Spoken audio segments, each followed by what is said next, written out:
Hey, what's up? Pradeep here, Assistant Professor of Political Science, Government Law College, Ramnagar. Shout out to Dr. Uma Devi, Assistant Professor of Political Science, Government First Grade College, Vijayanagar, Bangalore. In this session, we will focus on the structure of European Union along with some of the challenges that European Union is facing today. ಈ ಸಂಚಿಕೆಯಲ್ಲಿ ನಾವು ಸಂಕ್ಷಿಪ್ತವಾಗಿ European ಒಕ್ಕೂಟದ ವ್ಯವಸ್ಥೆಯ ಬಗ್ಗೆ ಗಮನ ಹರಿಸೋಣ. ಇದರ ಜೊತೆಯಲ್ಲಿ ಯುರೋಪಿಯನ್ ಒಕ್ಕೂಟ ಪ್ರಸ್ತುತ ದಿನದಲ್ಲಿ ಯಾವ ತೊಂದರೆಗಳು ಚಾಲೆಂಜಸ್ಗಳು ಎದುರಿಸ್ತಾ ಇದೆ ಎಂಬುದನ್ನು ಕೂಡ ನಾವು ನೋಡ್ಕೊಂಡು ಬರೋಣ. Let us begin.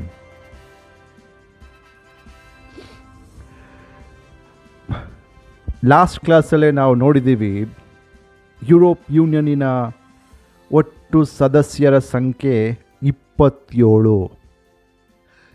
28 ಇತ್ತು. They was a 28th member. But ಆದರೆ ಬ್ರಿಟನ್ನು ಅಥವಾ ಯುನೈಟೆಡ್ ಕಿಂಗ್ಡಮ್ಮು ಯುರೋಪಿಯನ್ ಯೂನಿಯನ್ನ ಈಗಷ್ಟೇ ಬಿಟ್ಟೊಟ್ಟೋಯ್ತು. ಸೊ ಆ ಕಾರಣಕ್ಕೋಸ್ಕರ ಇವತ್ತಿನ ದಿನದಲ್ಲಿ UK ಇಲ್ಲದಂತೆ 27 ರಾಷ್ಟ್ರಗಳು ಯುರೋಪಿಯನ್ ಯೂನಿಯನ್ನಿನ ಸದಸ್ಯ ರಾಷ್ಟ್ರಗಳಾಗಿವೆ. There were 28 European Union members until recently, but United Kingdom exited the EU. That made European Union at present to comprise of 27 members. ಅಷ್ಟು ದೊಡ್ಡ ಒಕ್ಕೂಟ, 27 ರಾಷ್ಟ್ರಗಳು ಇರುವಂತಹ ಒಕ್ಕೂಟ. How do they manage? How do they function? It's a complicated governance, right? ಹೇಗೆ ಕೆಲಸ ಮಾಡ್ತಾರೆ 27 ರಾಷ್ಟ್ರಗಳು? ನಾವು ಒಂದು ರಾಷ್ಟ್ರನೇ ನಾವು ಮ್ಯಾನೇಜ್ ಮಾಡುವಂಥದ್ದು ಭಾಳ ಕಷ್ಟಕರವಾಗಿರುವಂಥದ್ದು. ಒಂದು ರಾಜ್ಯನ ಇಲ್ಲಿ ಮ್ಯಾನೇಜ್ ಮಾಡುವಂಥದ್ದು ಭಾಳ ಕಷ್ಟಕರವಾಗಿರುವಂಥದ್ದು. ಒಂದು ನಗರನ ಮ್ಯಾನೇಜ್ ಮಾಡುವಂಥದ್ದು ಭಾಳ ಕಷ್ಟಕರವಾಗಿರುವಂಥದ್ದು. 27 ವಿವಿಧ ರಾಷ್ಟ್ರಗಳು ಒಟ್ಟಾಗಿ ಬಂದು ಒಂದೇ ವ್ಯವಸ್ಥೆ ಅಡಿಯಲ್ಲಿ ಕಾರ್ಯನಿರ್ವಹಿಸ್ತಾ ಇದ್ದಾರೆ ಅಂದರೆ it is something to understand. So European ಯೂನಿಯನ್ನಿನ ವ್ಯವಸ್ಥೆಯಲ್ಲಿ if you look at the structure or the organizing mechanism of European Union, we see 7 important inherent institutions. ಆ ಯುರೋಪಿಯನ್ ಯೂನಿಯನ್ನಿನ ವ್ಯವಸ್ಥೆಯಲ್ಲಿ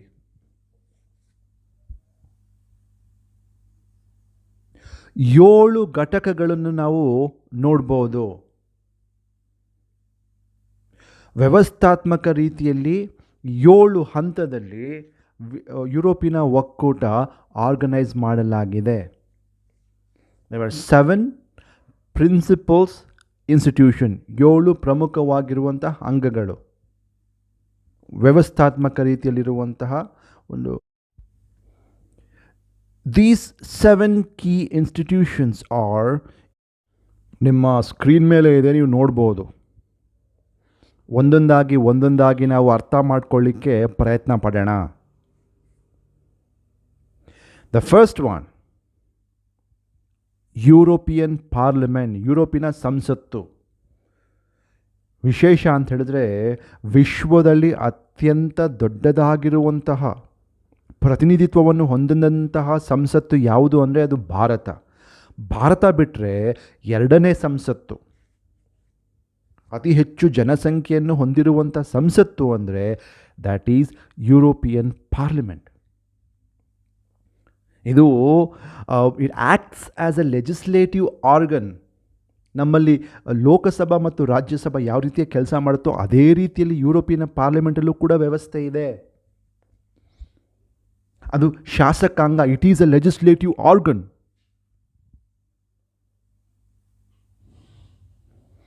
It comprised of 705 members of European Parliament.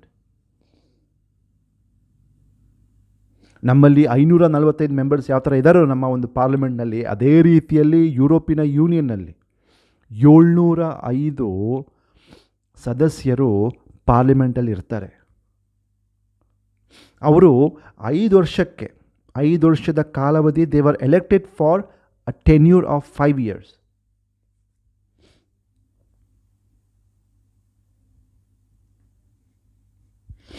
ಈ ಸಂಸತ್ತು 1952ರಲ್ಲಿ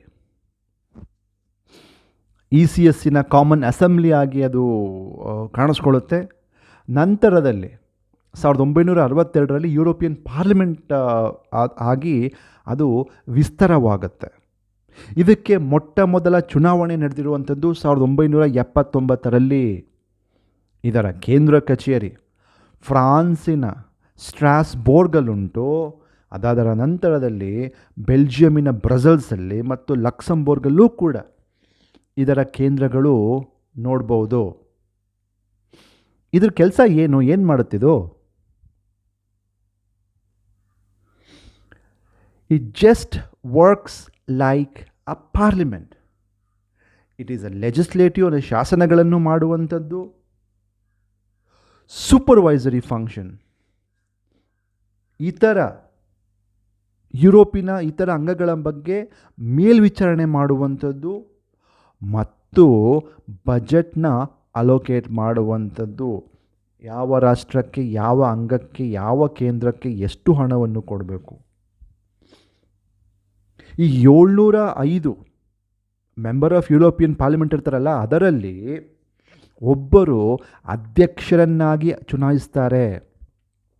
ಪ್ರಸ್ತುತ ಅಧ್ಯಕ್ಷರು David Maria ಸಾಸೋಲಿ. David Maria ಸಾಸೋಲಿರವರು ಇವತ್ತು European ಪಾರ್ಲಿಮೆಂಟಿನ ಅಧ್ಯಕ್ಷರಾಗಿದ್ದಾರೆ.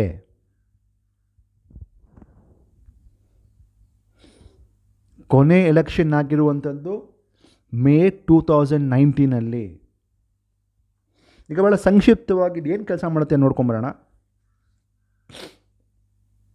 The main function is legislative functions. It acts as a legislature, passing European law, European ಕಾನೂನುಗಳನ್ನು ಮಾಡುವಂಥದ್ದು. ಅಲ್ಲಿ ಕೌನ್ಸಿಲ್ ಆಫ್ ಯುರೋಪಿಯನ್ ಯೂನಿಯನ್ ಮತ್ತು European commission ಅಂತ ಇದೆ. ಅವೇನು ಮಾಡುತ್ತೆ ಅಂತ ಹೇಳಿದ್ರೆ ಪ್ರಪೋಸಲ್ ಕೊಡುತ್ತೆ, ಈ ಥರ ಒಂದು ಕಾನೂನುಗಳ ಅವಶ್ಯಕತೆ ಇದೆ, ಪರಿಗಣಿಸಿ ಅಂತ. ಆ ಕೌನ್ಸಿಲ್ ಆಫ್ ಯುರೋಪಿಯನ್ ಯೂನಿಯನ್ ಮತ್ತು ಯುರೋಪಿಯನ್ ಕಮಿಷನಿನ ಪ್ರಪೋಸಲ್ನ ತಗೊಂಡು ಇದು ತೀಕ್ಷ್ಣವಾಗಿ ಗಮನಿಸಿ ಏನು ಬೇಕೋ ಅದನ್ನು ಅಕ್ಸೆಪ್ಟ್ ಮಾಡಿಕೊಂಡು ಕಾನೂನುಗಳನ್ನ, ಶಾಸನಗಳನ್ನ ಮಾಡುತ್ತೆ. Based on the proposal of Council of European Commission, it makes law. ಅದು ಇನ್ ಕೇಸ್ ಯುರೋಪಿಯನ್ ಯೂನಿಯನ್ ಜೊತೆ ಏನಾದರೂ ಅಂತಾರಾಷ್ಟ್ರೀಯ ಒಪ್ಪಂದಗಳು ಮಾಡ್ಕೋಬೇಕು ಅಂದರೆ ಆ ಪ್ರಪೋಸಲ್ಲು ಕೂಡ ಈ ಪಾರ್ಲಿಮೆಂಟ್ ಮುಂದೆ ಬರುತ್ತೆ.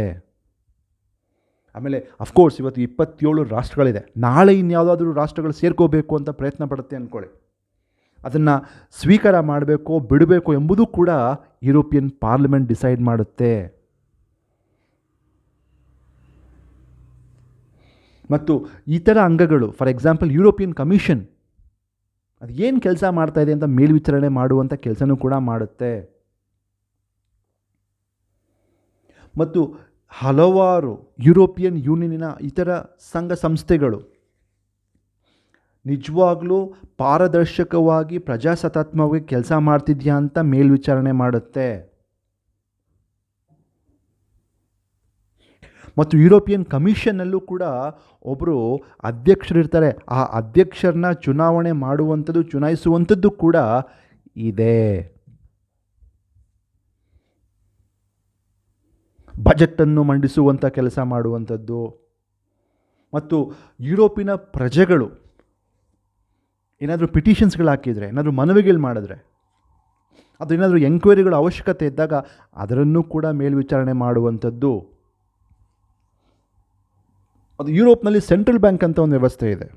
ಆ ಸೆಂಟ್ರಲ್ ಬ್ಯಾಂಕ್ ಅಥವಾ ಕೇಂದ್ರ ಬ್ಯಾಂಕ್ ಏನು ಕೆಲಸ ಮಾಡುತ್ತೋ ಅದಕ್ಕೆ ಬೇಕಾಗಿರುವಂತಹ ಆರ್ಥಿಕ ವ್ಯವಸ್ಥೆಯನ್ನು ನಿರೂಪಿಸುವಂಥದ್ದು. ಅದರ ಮೇಲ್ವಿಚಾರಣೆಯನ್ನು ಮಾಡುವಂಥದ್ದು ಯುರೋಪಿಯನ್ ಪಾರ್ಲಿಮೆಂಟ್. ಆ 7 ಪ್ರಮುಖವಾಗಿರುವಂಥ ಯುರೋಪಿಯನ್ ಯೂನಿಯನ್ನ ಸಂಘ ಸಂಸ್ಥೆಗಳಲ್ಲಿ ಯುರೋಪಿಯನ್ ಕಮಿಷನ್ನು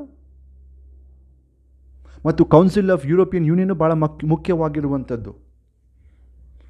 ಇವುಗಳು ಏನೇ ಕೆಲಸ ಮಾಡಿದ್ರು ಕೂಡ ಅದಕ್ಕೆ ಪ್ರಶ್ನೆ ಮಾಡುವಂಥ ಅಧಿಕಾರ ಇದಕ್ಕಿರುತ್ತೆ. ಇದು ಬಿಟ್ಟರೆ ಬಜೆಟರಿ ಕೆಲಸ, ಅನುದಾನ ಮತ್ತು ಹಣಕಾಸಿನ ವಿಚಾರಕ್ಕೆ ಸಂಬಂಧಪಟ್ಟಂಥ ಕೆಲಸನೂ ಕೂಡ ಯುರೋಪಿಯನ್ ಪಾರ್ಲಿಮೆಂಟ್ ನೆರವೇರಿಸುತ್ತೆ. ಯುರೋಪಿಯನ್ ಯೂನಿಯನ್ಗೆ ಎಷ್ಟು ಬಜೆಟ್ ಬೇಕು, ಒಂದು 7 ಇಯರ್ಸ್ ಬಜೆಟ್ ಮಾಡುತ್ತದು, 7 ವರ್ಷದ ಅವಧಿಗೆ ಲಾಂಗ್ ಟರ್ಮ್ ಬಜೆಟನ್ನು ಮಾಡುತ್ತೆ. ಅದನ್ನು ಕೂಡ ಕಾರ್ಯನಿರ್ವಹಿಸುವಂಥದ್ದು ಇದೆ. ಹೀಗೆ ಅತ್ಯಂತ ಮುಖ್ಯವಾಗಿರುವಂತಹ 7 ಪ್ರಮುಖ ಉನ್ನತ ಸಂಸ್ಥೆಗಳಲ್ಲಿ ಯುರೋಪಿಯನ್ ಪಾರ್ಲಿಮೆಂಟು ಕಾರ್ಯಾಂಗದ ರೀತಿಯಲ್ಲಿ ಕಾರ್ಯವನ್ನು ನೆರವೇರಿಸುತ್ತಿದೆ ಅಂತ ನಾವಿಲ್ಲಿ ನೋಡ್ಬೋದು. The second important institution is European Council. European council ಅಂತ ಹೇಳಿದ್ರೆ ಅಲ್ಲಿರುವಂತಹ 27 ರಾಷ್ಟ್ರಗಳ ಪ್ರಧಾನಮಂತ್ರಿಗಳಾಗಿರ್ಬೋದು, ಅಧ್ಯಕ್ಷರಾಗಿರ್ಬೋದು, ಆ 27 ರಾಜ್ಯಗಳ ಮುಖ್ಯಸ್ಥರು ಸೇರುವಂಥ ಒಕ್ಕೂಟ ಇದು.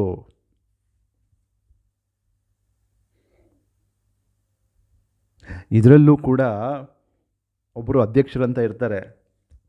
ಇವತ್ತಿನ ಪ್ರಸ್ತುತ ಅಧ್ಯಕ್ಷರು ಚಾರ್ಲ್ಸ್ ಮೈಕಲ್ ಅಂತ. ಇದು 1974ರಲ್ಲಿ ಇನ್ಫಾರ್ಮಲ್ ಆಗಿ ಸ್ಥಾಪನೆ ಆಗುತ್ತೆ. ನಂತರ ಅಫಿಷಿಯಲ್ ಆಗಿದ್ದು 2009ರಿಂದ ಯುರೋಪಿಯನ್ ಕೌನ್ಸಿಲ್ ಕೆಲಸ ನೆರವೇರಿಸ್ತಾ ಇದೆ. ಇದರ ಕೇಂದ್ರ ಕಚೇರಿ ಇರುವಂಥದ್ದು ಅಗೇನ್ ಬೆಲ್ಜಿಯಮ್ಮಿನ ಬ್ರಸೆಲ್ಸ್ನಲ್ಲಿ. ಆಲ್ಮೋಸ್ಟ್ ಬ್ರಸೆಲ್ಸು ಎಲ್ಲದರಲ್ಲೂ ಕೂಡ ಕಾಣಿಸುತ್ತೆ, ಯಾಕಂದರೆ ಇದು ಯುರೋಪ್ನಲ್ಲಿ ಸೆಂಟ್ರಲ್ ಭಾಗದಲ್ಲಿರುವಂತಹ ಒಂದು ಜಾಗ. ಹಳೆಯ ಕಾಲದಿಂದನೂ ಕೂಡ ಬ್ರಸೆಲ್ಸು ಭಾಳ ಪ್ರಖ್ಯಾತವಾಗಿ ಕಂಡುಬರುತ್ತೆ. So let us see what exactly this European Council do. ನಾವೀಗಾಗಲೇ ನೋಡ್ದಂಗೆ ಯುರೋಪಿಯನ್ ಕೌನ್ಸಿಲಲ್ಲಿ ರಾಜ್ಯಗಳ ಮುಖ್ಯಸ್ಥರು ಇರ್ತಾರೆ. ಇದಕ್ಕೆ ಇನ್ಫಾರ್ಮಲ್ ಆಗಿ ಸಮಿಟ್ ಅಂತ ಕೂಡ ಕರೀತಾರೆ. ಸಮಿಟ್ ಅಂತ ಹೇಳಿದ್ರೆ ರಾಷ್ಟ್ರಗಳ ಉನ್ನತ ಮಟ್ಟದಲ್ಲಿರುವಂತಹ ನಾಯಕರು, ಅಂದರೆ for example leaders, heads of states, ಅವರು ಭಾಗವಹಿಸುವಂತಹ ಒಂದು ಸಭೆಗಳಿಗೆ ನಾವು ಸಮಿಟ್ಸ್ ಅಂತ ಕರಿತೀವಿ. ಸೊ ಯುರೋಪಿಯನ್ ಕೌನ್ಸಿಲ್ನ ಯುರೋಪಿಯನ್ ಸಮಿಟ್ ಅಂತಲೂ ಕೂಡ ಕರೆಯುವಂಥ ಸಾಧ್ಯತೆಗಳು ನಾವು ನೋಡ್ತೀವಿ. ಇದರ ಮುಖ್ಯ ಕೆಲಸ ಏನಪ್ಪ ಅಂದರೆ ಯುರೋಪಿಯನ್ ಯೂನಿಯನ್ನು ಯಾವ ಮಾರ್ಗವನ್ನು ಅನುಸರಿಸಬೇಕು, ಏನು ಕೆಲಸ ಮಾಡಬೇಕು, ಯಾವ ರೀತಿಯಾಗಿರುವಂಥ ಕಾನೂನುಗಳನ್ನ ರಚಿಸಬೇಕಾಗತ್ತೆ, ಮತ್ತು ಬೇರೆ ಬೇರೆ ಒಂದು ಸರ್ಕಾರಗಳ ನಡುವಿನಲ್ಲಿ, ಬೇರೆ ಬೇರೆ ರಾಷ್ಟ್ರಗಳ ಸರ್ಕಾರದ ನಡುವಿನಲ್ಲಿ ಯಾವ ರೀತಿಯಾಗಿ ಕೆಲಸಗಳನ್ನು ನೆರವೇರಿಸಬೇಕು. ಯಾಕಂದರೆ ಎಲ್ಲ ರಾಜ್ಯಗಳ ಅಧ್ಯಕ್ಷರಿಗೆ ಪ್ರೆಸಿಡೆಂಟ್ಗಳು, ಪ್ರೈಮ್ ಮಿನಿಸ್ಟರ್ಗಳು ಕೂತ್ಕೊಂಡಿರ್ತಾರೆ ಇದರಲ್ಲಿ. ಸೊ ಅವರು ಚರ್ಚೆ ಮಾಡುವಂಥ ಸಮಯದಲ್ಲಿ ಅವರ ದೇಶಕ್ಕೆ ಏನಾದರೂ ಅವಶ್ಯಕತೆ ಇದ್ದಾಗ ಅಂಥ ಮಾತುಕತೆಗಳನ್ನು ಮುಂದುವರಿಸುವಂಥದ್ದು, ಎಸ್ಪೆಷಲಿ ಯುರೋಪಿಯನ್ ಯೂನಿಯನ್ನಿನ ಒಂದು ನೇತೃತ್ವದಲ್ಲಿ. ಮತ್ತು ವಿದೇಶಾಂಗ ಭದ್ರತೆಯ ಯೋಜನೆಗಳನ್ನು ಕೂಡ ಇದು ಹಮ್ಮಿಕೊಳ್ಳುತ್ತೆ. ಏನು ಪ್ರಾಬ್ಲಮ್ ಆಗ್ತಿದೆ ನಮ್ಮ ಯುರೋಪಿಯನ್ ಯೂನಿಯನ್ ಒಕ್ಕೂಟಕ್ಕೆ? ಫಾರ್ ಎಕ್ಸಾಂಪಲ್, ರೀಸೆಂಟಾಗಿ ರಷ್ಯಾ ಅತ್ಯಂತ ವೇಗವಾಗಿ ಬೆಳೀತಾ ಇರುವಂಥ ಒಂದು ರಾಷ್ಟ್ರ ಅದು. ರಷ್ಯಾ ನೀವು ನೋಡ್ತಿರ್ಬೋದು, ವಿಶ್ವದ ಮೊದಲನೇ ಮತ್ತು ಎರಡನೇ ಯುದ್ಧದಲ್ಲಿ ರಷ್ಯಾ ಅಥವಾ ಸೋವಿಯತ್ ಯೂನಿಯನ್ ಯಾವಾಗ ಸ್ಟ್ರಾಂಗ್ ಆಗಿ ಬೆಳೀತೋ ಅದು ಬಹುತೇಕವಾಗಿರುವಂಥ ಯುರೋಪಿನ ಮೇಲೆ ಪ್ರಭಾವ ಬೀಳುತ್ತೆ, ಎಸ್ಪೆಷಲಿ ಜರ್ಮನಿ. ಸೊ ಅದಕ್ಕೋಸ್ಕರ ಇವತ್ತಿನ ಸಮಯದಲ್ಲಿ ರಷ್ಯಾ ಅಷ್ಟೊಂದು ಸ್ಟ್ರಾಂಗ್ ಆಗಿ ಬೆಳೀತಾ ಇದೆಯಲ್ಲ, ಪಕ್ಕದಲ್ಲಿರುವಂಥ ಚಿಕ್ಕ ಪುಟ್ಟ ರಾಷ್ಟ್ರಗಳ ಮೇಲೆ, ಎಸ್ಪೆಷಲಿ ಕ್ರೀಮಿಯಾ, ಜಾರ್ಜಿಯಾ, ಅದ್ರ ಮೇಲೆಲ್ಲ ದಬ್ಬಾಳಿಕೆ ಮಾಡ್ತಿದೆಯಲ್ಲ. ಅವಾಗ ನಾಳೆ ಆ ರಷ್ಯಾ ಅಥವಾ ರಷ್ಯಾದ ಒಂದು ಪ್ರತಿಬಿಂಬ ಯುರೋಪಿಯನ್ ಯೂನಿಯನ್ ಬಿದ್ದರೆ ಏನು ಮಾಡಬೇಕು ಅಂತ ಚರ್ಚೆಗಳು ಕೂಡ ಇಲ್ಲಿ ನಡೆಯುತ್ತೆ.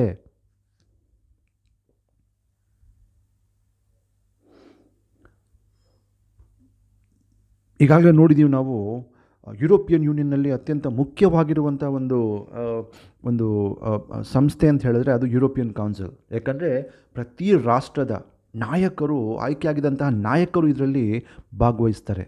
ಸೊ ಭಾಳ ಈಸಿಯಾಗಿ ಇಲ್ಲಿ ಮಾತುಕತೆಗಳನ್ನು ನಡೆಸ್ಬೋದು. ಅದಾದ ನಂತರದಲ್ಲಿ ಏನೇ ವಿವಾದಗಳಿದ್ರೂ ಕೂಡ ಇಲ್ಲೇ ಕೂತ್ಕೊಂಡು ಇತ್ಯರ್ಥ ಮಾಡ್ಕೊಂಡ್ಬಿಡ್ಬೋದು. ಸಾಮಾನ್ಯವಾಗಿದು ವರ್ಷಕ್ಕೆ 4 ಬಾರಿ ಆದರೂ ಇವರು ಮೀಟ್ ಮಾಡ್ತಾರೆ. ಆಮೇಲೆ ಏನೇ ಒಂದು ಇಶ್ಯೂಗಳಿದ್ರೂ ಕೂಡ ಚರ್ಚೆ ಮಾಡುವಂಥ ಸಮಯದಲ್ಲಿ ಸುಮ್ಮನೆ ಕೂಗೋದು ಮಾಡೋದು ಅಲ್ಲ. ಏನೇ ವಿವಾದಗಳಿದ್ರೂ ಕೂಡ ಅದು ಮಾತುಕತೆಯಿಂದನೇ ಅದು ಇತ್ಯರ್ಥಗೊಳಿಸ್ಕೋಬೇಕು. ಸುಮ್ಮನೆ ನನಗಿಷ್ಟ ಇಲ್ಲ, ಅಲ್ಲಿಲ್ಲ, ನಾನು ಪಾರ್ಲಿಮೆಂಟ್ಗೆ ಹೋಗಿ WTO ನೋಡೋದ್ವಲ್ಲ, ಏನಾದರೂ ಪ್ರಾಬ್ಲಮ್ ಆದರೆ ಡೈರೆಕ್ಟಾಗಿ ಅಪ್ಲೇಟ್ ಬಾಡಿ ಕೊಟ್ಟೋಗ್ತಾಯಿದ್ರು. ಆ ಥರ ಎಲ್ಲ ಕೆಲಸ ಇಲ್ಲ ಇಲ್ಲಿ. ಎಲ್ಲ ಕೂತ್ಕೊಂಡು ರಿಸಾಲ್ವ್ ಮಾಡುವಂಥದ್ದು ಮಾತುಕತೆ ಮುಖಾಂತರ. ಆಮೇಲೆ ಏನೇ ನಿರ್ಧಾರಗಳು ತೊಗೊಂಡ್ರು ಕೂಡ ಒಟ್ಟಾಗಿ ನಿರ್ಧಾರಗಳು ತಗೊಳ್ಳುವಂತಹ ಚಿಂತನೆಗಳು ಇಲ್ಲಿ ನೋಡ್ಬೋದು. The take decisions unanimously. ಆಮೇಲೆ ಅಲ್ಲಿ ಏನೇ ವೋಟಿಂಗ್ ನಡೆದರೂ ಕೂಡ ಆ ವೋಟಿಂಗ್ ಮಾಡುವಂಥದ್ದು ಪ್ರತಿನಿಧಿಗಳಲ್ಲ, ರಾಜ್ಯದ ನಾಯಕರು, ಪ್ರಧಾನಮಂತ್ರಿಗಳು, ಅಧ್ಯಕ್ಷರು. ಸೊ ಹೀಗೆ ಯುರೋಪಿಯನ್ ಕೌನ್ಸಿಲು ಕೂಡ ಯುರೋಪಿಯನ್ ಯೂನಿಯನ್ನಿನ ಮತ್ತೊಂದು ಪ್ರಮುಖವಾಗಿರುವಂತಹ ಅಂಗ ಅಂತ ನಾವಿಲ್ಲಿ ಪರಿಗಣಿಸ್ಬೋದು. 3ನೇ ಅಂಗಕ್ಕೆ ಬರೋಣ. 3ನೇ ಪ್ರಮುಖ ಸಂಸ್ಥೆ ಬಗ್ಗೆ ಸ್ವಲ್ಪ ಸಂಕ್ಷಿಪ್ತವಾಗಿ ನೋಡ್ಕೊಂಬರೋಣ. ಅದು ಕೌನ್ಸಿಲ್ ಆಫ್ ಯುರೋಪಿಯನ್ ಯೂನಿಯನ್. ಏನಿದು? ಯುರೋಪಿಯನ್ ಕೌನ್ಸಿಲ್ ಬೇರೆ, ಕೌನ್ಸಿಲ್ ಆಫ್ ಯುರೋಪಿಯನ್ ಯೂನಿಯನ್ ಬೇರೆ. ಕನ್ಫ್ಯೂಸ್ ಮಾಡ್ಕೊಳ್ಳೋದು ಬೇಡ.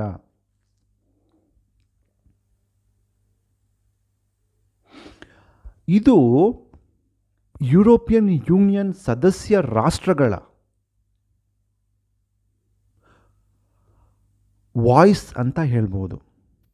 ಅಂದರೆ ಸರ್ಕಾರ, ಅಲ್ಲಿರುವಂಥ 27 ರಾಷ್ಟ್ರಗಳು ತಮ್ಮ ಚಿಂತನೆಗಳನ್ನ ವ್ಯಕ್ತಪಡಿಸುವಂತಹ ವೇದಿಕೆ ಆಗಿರುತ್ತದೆ. ಅವರ ಆಕಾಂಕ್ಷೆಗಳು. ಫಾರ್ ಎಕ್ಸಾಂಪಲ್, ಫ್ರಾನ್ಸಲ್ಲಿರುವಂಥ ಮಿಟ್ರಾಂಡಿನ ಸಮಯದಲ್ಲಿ, ಫ್ರಾಂಕೋ ಮಿಟ್ರಾಂಡ್ ಇರುವಂಥ ಸಮಯದಲ್ಲಿ ಮ್ಯಾಸ್ಟ್ರಿಚ್ ಟ್ರೀಟಿ ಆಗಿರುತ್ತಲ್ಲ, ಅಲ್ಲೇನಾಗುತ್ತೆ ಅಂದರೆ ಫ್ರಾನ್ಸಲ್ಲಿರುವಂಥ ರೈತರು ಬಹಳಷ್ಟು ಗಲಾಟೆ ಮಾಡ್ತಾರೆ. ನಮಗೆ ಈ ಒಂದು ಸಬ್ಸಿಡಿಗೆ ಸಂಬಂಧಪಟ್ಟಂತೆ ನೀವು ಸಬ್ಸಿಡಿ ಎಲ್ಲ ತೆಗೆಯೋಕ್ಕೆ ಹೋಗಬೇಡಿ. ಸೊ ಅಂಥ ಸಮಯದಲ್ಲಿ ನಾವು ಯುರೋಪಿಯನ್ ಯೂನಿಯನ್ ಒಳಗೆ ಜಾಯ್ನ್ ಹೋಗ್ಬಿಟ್ರೆ ನಮ್ಮ ದೇಶದಲ್ಲಿ ಹಲವಾರು ಬೇರೆ ಚಿಕ್ಕ ಪುಟ್ಟ ರಾಷ್ಟ್ರಗಳ ಪದಾರ್ಥಗಳು ನಾವು ಇಂಪೋರ್ಟ್ ಮಾಡ್ಕೋಬೇಕಾಗತ್ತೆ ಅಂದ್ಬಿಟ್ಟು ಬಹಳಷ್ಟು ದೊಡ್ಡದಾಗಿರುವಂಥ ಪ್ರೊಟೆಸ್ಟ್ಗಳು, ಪ್ರತಿಭಟನೆ ಮಾಡ್ತಿರ್ತಾರೆ ಅಲ್ಲಿ. ಸೊ ಅಂಥ ಸಮಯದಲ್ಲಿ ಈ ಕೌನ್ಸಿಲ್ ಆಫ್ ಯುರೋಪಿಯನ್ ಯೂನಿಯನ್ ಏನು ಮಾಡುತ್ತೆ ಅಂತ ಹೇಳಿದ್ರೆ, ಫ್ರಾನ್ಸಿನ ಅಧ್ಯಕ್ಷರು ಬಂದು ಅಲ್ಲಿ ಕೂತ್ಕೊಂಡು ಚರ್ಚೆ ಮಾಡುವಂಥದ್ದು, ನನ್ನ ರಾಷ್ಟ್ರಕ್ಕೆ ಈ ಥರ ಸಮಸ್ಯೆ ಇದೆ, ನಾನು ಏನು ಮಾಡಲಿ.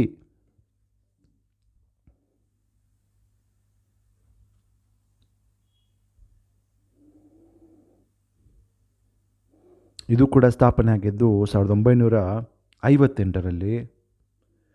ಪ್ರತಿಯೊಂದು ರಾಷ್ಟ್ರವೂ ಕೂಡ ಇದರದ ಭಾಗವಾಗಿರುತ್ತದೆ. ಆಮೇಲೆ ಇದರ ಅಧ್ಯಕ್ಷರು, ಪ್ರತಿ ರಾಷ್ಟ್ರವೂ ಕೂಡ ಅಧ್ಯಕ್ಷರನ್ನ ಕಳಿಸ್ಬೋದು. ಆದರೆ ಒಂದ್ಸಲಿ ಅಧ್ಯಕ್ಷರು ಆಯ್ಕೆಯಾದಾಗ ಅವರು 6 ತಿಂಗಳು ಇರ್ತಾರೆ. ಎವ್ರಿ 6 ಮಂತ್ಸ್ ಅಧ್ಯಕ್ಷರು ಚೇಂಜ್ ಆಗ್ತಾ ಇರ್ತಾರೆ. ಇಲ್ಲಿ ಇದರ ಕೇಂದ್ರ ಕಚೇರಿ ಇರುವುದು, again you guessed it right, Brussels. ಇದು ನಾವು ಒಂದು ರೀತಿಯಾಗಿ ಸುಮ್ಮನೆ ಕೌನ್ಸಿಲ್ ಅಂತ ಕೂಡ ಇದನ್ನು ಕರೀತಾರೆ. ಅಫ್ಕೋರ್ಸ್ ಕೌನ್ಸಿಲ್ ಆಫ್ ಯುರೋಪಿಯನ್ ಯೂನಿಯನ್ನೇ ಇದು, ಬಟ್ ಆದರೆ ಇನ್ಫಾರ್ಮಲ್ ಆಗಿ ಇದನ್ನು ಕೌನ್ಸಿಲ್ ಅಂತ ಯುರೋಪ್ನಲ್ಲಿ ಕರೆಯುವಂಥದ್ದುಂಟು. ಇದು ಸಾಮಾನ್ಯವಾಗಿ ಇತರ ರಾಷ್ಟ್ರಗಳ ನಡುವೆ ಆಗುವಂಥ ಕೆಲವು ಯೋಜನೆಗಳ ಬಗ್ಗೆ ಇದು ಚಿಂತನೆ ಮಾಡ್ತಾ ಇರುತ್ತೆ. ಆಮೇಲೆ ಅಲ್ಲಿರುವಂತಹ ಸದಸ್ಯರು ಇರ್ತಾರಲ್ಲ, ಅವ್ರ ಉದ್ದೇಶ ಏನಿರುತ್ತೆ ಅಂತ ಹೇಳಿದ್ರೆ, ಇಲ್ಲಿ ಏನೇ ಯುರೋಪಿಯನ್ ಯೂನಿಯನ್ ನಿರ್ಧಾರಗಳು ತೊಗೊಂಡ್ರೂ ಕೂಡ ಆ ನಿರ್ಧಾರಗಳಿಗೆ ಆ ರಾಷ್ಟ್ರಗಳು ಬದ್ಧರಾಗಿದೆಯಾ ಅಂತ ಮಾಡ್ಕೊಳ್ಳುವಂಥದ್ದು ಇವರ ಕೆಲಸ. ಯಾಕಂದರೆ ಅಲ್ಲಿ 4 ವರ್ಷಕ್ಕೆ ಹಲವಾರು ಬಾರಿ ಮೀಟ್ ಮಾಡ್ತಾರಲ್ಲ, ಮೀಟ್ ಮಾಡಾದ್ಮೇಲೆ ವಾಪಸ್ ಹೋಗ್ತಾರೆ ಅವ್ರ ದೇಶಕ್ಕೆ. ವಾಪಸ್ ಹೋದ್ಮೇಲೆ ಅವ್ರು ಏನು ಕೆಲಸ ಮಾಡ್ತಾರೆ, ನಾವು ಈಗೇನು ನಿರ್ಧಾರ ತೊಗೊಂಬಂದ್ವಲ್ಲ ಈಗ ಯುರೋಪಿಯನ್ ಯೂನಿಯನಲ್ಲಿ, ಆ ನಿರ್ಧಾರಗಳನ್ನು ನಾವು ಕರೆಕ್ಟಾಗಿ ಇಂಪ್ಲಿಮೆಂಟ್ ಮಾಡ್ತಾ ಇದ್ದೀವಾ? So therefore this is one of the most important decision making body along with European Parliament. Parliament ಯಾವ ರೀತಿಯಾಗಿ ನಿರ್ಧಾರಗಳನ್ನ ತಗೊಳ್ಳುತ್ತೋ ಅದೇ ರೀತಿಯಾಗಿ ಕೌನ್ಸಿಲ್ ಆಫ್ ಯುರೋಪಿಯನ್ ಯೂನಿಯನ್ನು ಕೂಡ ಬಹಳ ಪ್ರಮುಖವಾಗಿರುವಂಥ ನಿರ್ಧಾರಗಳನ್ನ ತಗೊಳ್ಳುತ್ತೆ. ಅಂಡರ್ಸ್ಟುಡ್. ಸೊ ಇದರ ಮುಖ್ಯ ಕರ್ತವ್ಯಗಳನ್ನು ನಾವು ಇವಾಗಲೇ ನೋಡಿದ್ದೀವಿ. ಇನ್ನೂ ನಾವು ಸ್ವಲ್ಪ ಮುಂದುವರೆದು ಸ್ವಲ್ಪ ಹೇಳಬೇಕು ಅಂತ ಹೇಳಿದ್ರೆ, it negotiates and adopts European Union law. European Parliament ಕಾನೂನುಗಳನ್ನು ಮಾಡುವಂಥದ್ದು. ಬಟ್ ಆದರೆ ಇಲ್ಲಿ ಆ ರಾಜ್ಯದ ಅಧ್ಯಕ್ಷರು ಪ್ರಧಾನಮಂತ್ರಿಗಳು ಇದ್ದಾರೆ ಅಂತ ಹೇಳಿದ್ರೆ ಅವರೆಲ್ಲರೂ ಕೂತ್ಕೊಂಡು ಡಿಸ್ಕಸ್ ಮಾಡ್ತಾರೆ. What kind of law we need propose ಮಾಡ್ತಾರೆ ಯುರೋಪಿಯನ್ ಕಮಿಷನ್ನಿಗೆ. ಆ ಯುರೋಪಿಯನ್ ಯೂನಿಯನ್ ಕಮಿಷನ್ನು ಕೊಡುವಂಥ ಪ್ರಪೋಸಲ್ ಮೇಲೆ ಕೂತ್ಕೊಂಡು ಚರ್ಚೆ ಮಾಡಿ ಯುರೋಪಿಯನ್ ಪಾರ್ಲಿಮೆಂಟ್ ಜೊತೆ ಸೇರಿಕೊಂಡು ಇವರು ಕಾನೂನುಗಳನ್ನು ರಚನೆ ಮಾಡುವಂಥದ್ದು. ಮತ್ತು ತಮ್ಮ ರಾಷ್ಟ್ರದಲ್ಲಿ ಆಗುವಂಥ ಕೆಲವು ಯೋಜನೆಗೆ ಸಂಬಂಧಪಟ್ಟಂಥ ವಿಚಾರಗಳನ್ನು ಕೂಡ ಇವರು ಕೋರ್ಡಿನೇಟ್ ಮಾಡ್ತಾರೆ. They coordinate EU countries policies. ಮತ್ತು ಇಡೀ ಯುರೋಪಿಗೆ ಅಥವಾ ಯುರೋಪಿಯನ್ ಯೂನಿಯನ್ಗೆ ಸಂಬಂಧಪಟ್ಟಂಥ ವಿದೇಶಾಂಗ ಭದ್ರತೆಯ ಯೋಜನೆಗಳನ್ನು ಮಾಡುವಂಥದ್ದು.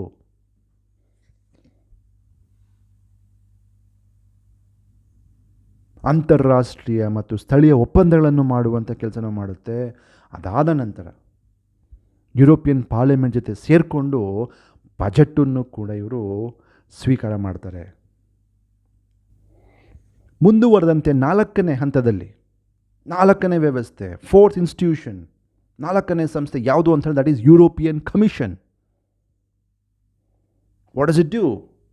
It is an executive body of the European Union. It promotes general interest of European Union. It enforces legislation. It implements policies in the budget. ಇದು ಕಾರ್ಯಾಂಗ ರೀತಿಯಲ್ಲಿ ಕೆಲಸ ಮಾಡುವಂಥದ್ದು. ಯುರೋಪಿಯನ್ ಯೂನಿಯನ್ ಮಾಡುವಂಥ ಕಾನೂನುಗಳನ್ನು ಜಾರಿಗೊಳಿಸುವಂಥದ್ದು, ಅಲ್ಲಿ ತಗೊಂಡಂತಹ ಲೆಜಿಸ್ಲೇಷನ್ ಅನುಷ್ಠಾನವನ್ನು ಗೊಳಿಸುವಂಥದ್ದು, ಬಜೆಟ್ಟು ಕರೆಕ್ಟಾಗಿ ಕೆಲಸ ಮಾಡ್ತಿದೆಯಾ ಅಂತ ಅಥವಾ ಅದನ್ನು ಕೂಡ ಅನುಷ್ಠಾನಗೊಳಿಸುವಂಥದ್ದು, ಯೋಜನೆಗಳನ್ನ ಅನುಷ್ಠಾನಗೊಳಿಸುವಂಥದ್ದು.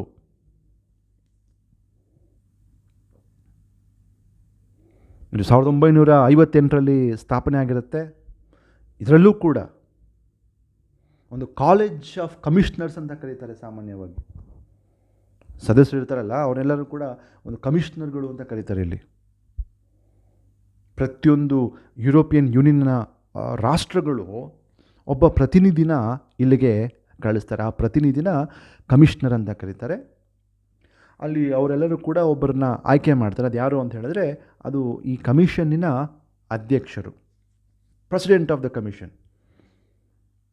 ಇವತ್ತಿನ ಪ್ರಸ್ತುತ ಸಮಯದಲ್ಲಿರುವಂತಹ ಪ್ರೆಸಿಡೆಂಟ್ ಯಾರು ಅಂದರೆ ಊರ್ಸುಲಾ ವ್ಯಾನ್ ಡರ್ ಲೈನ್.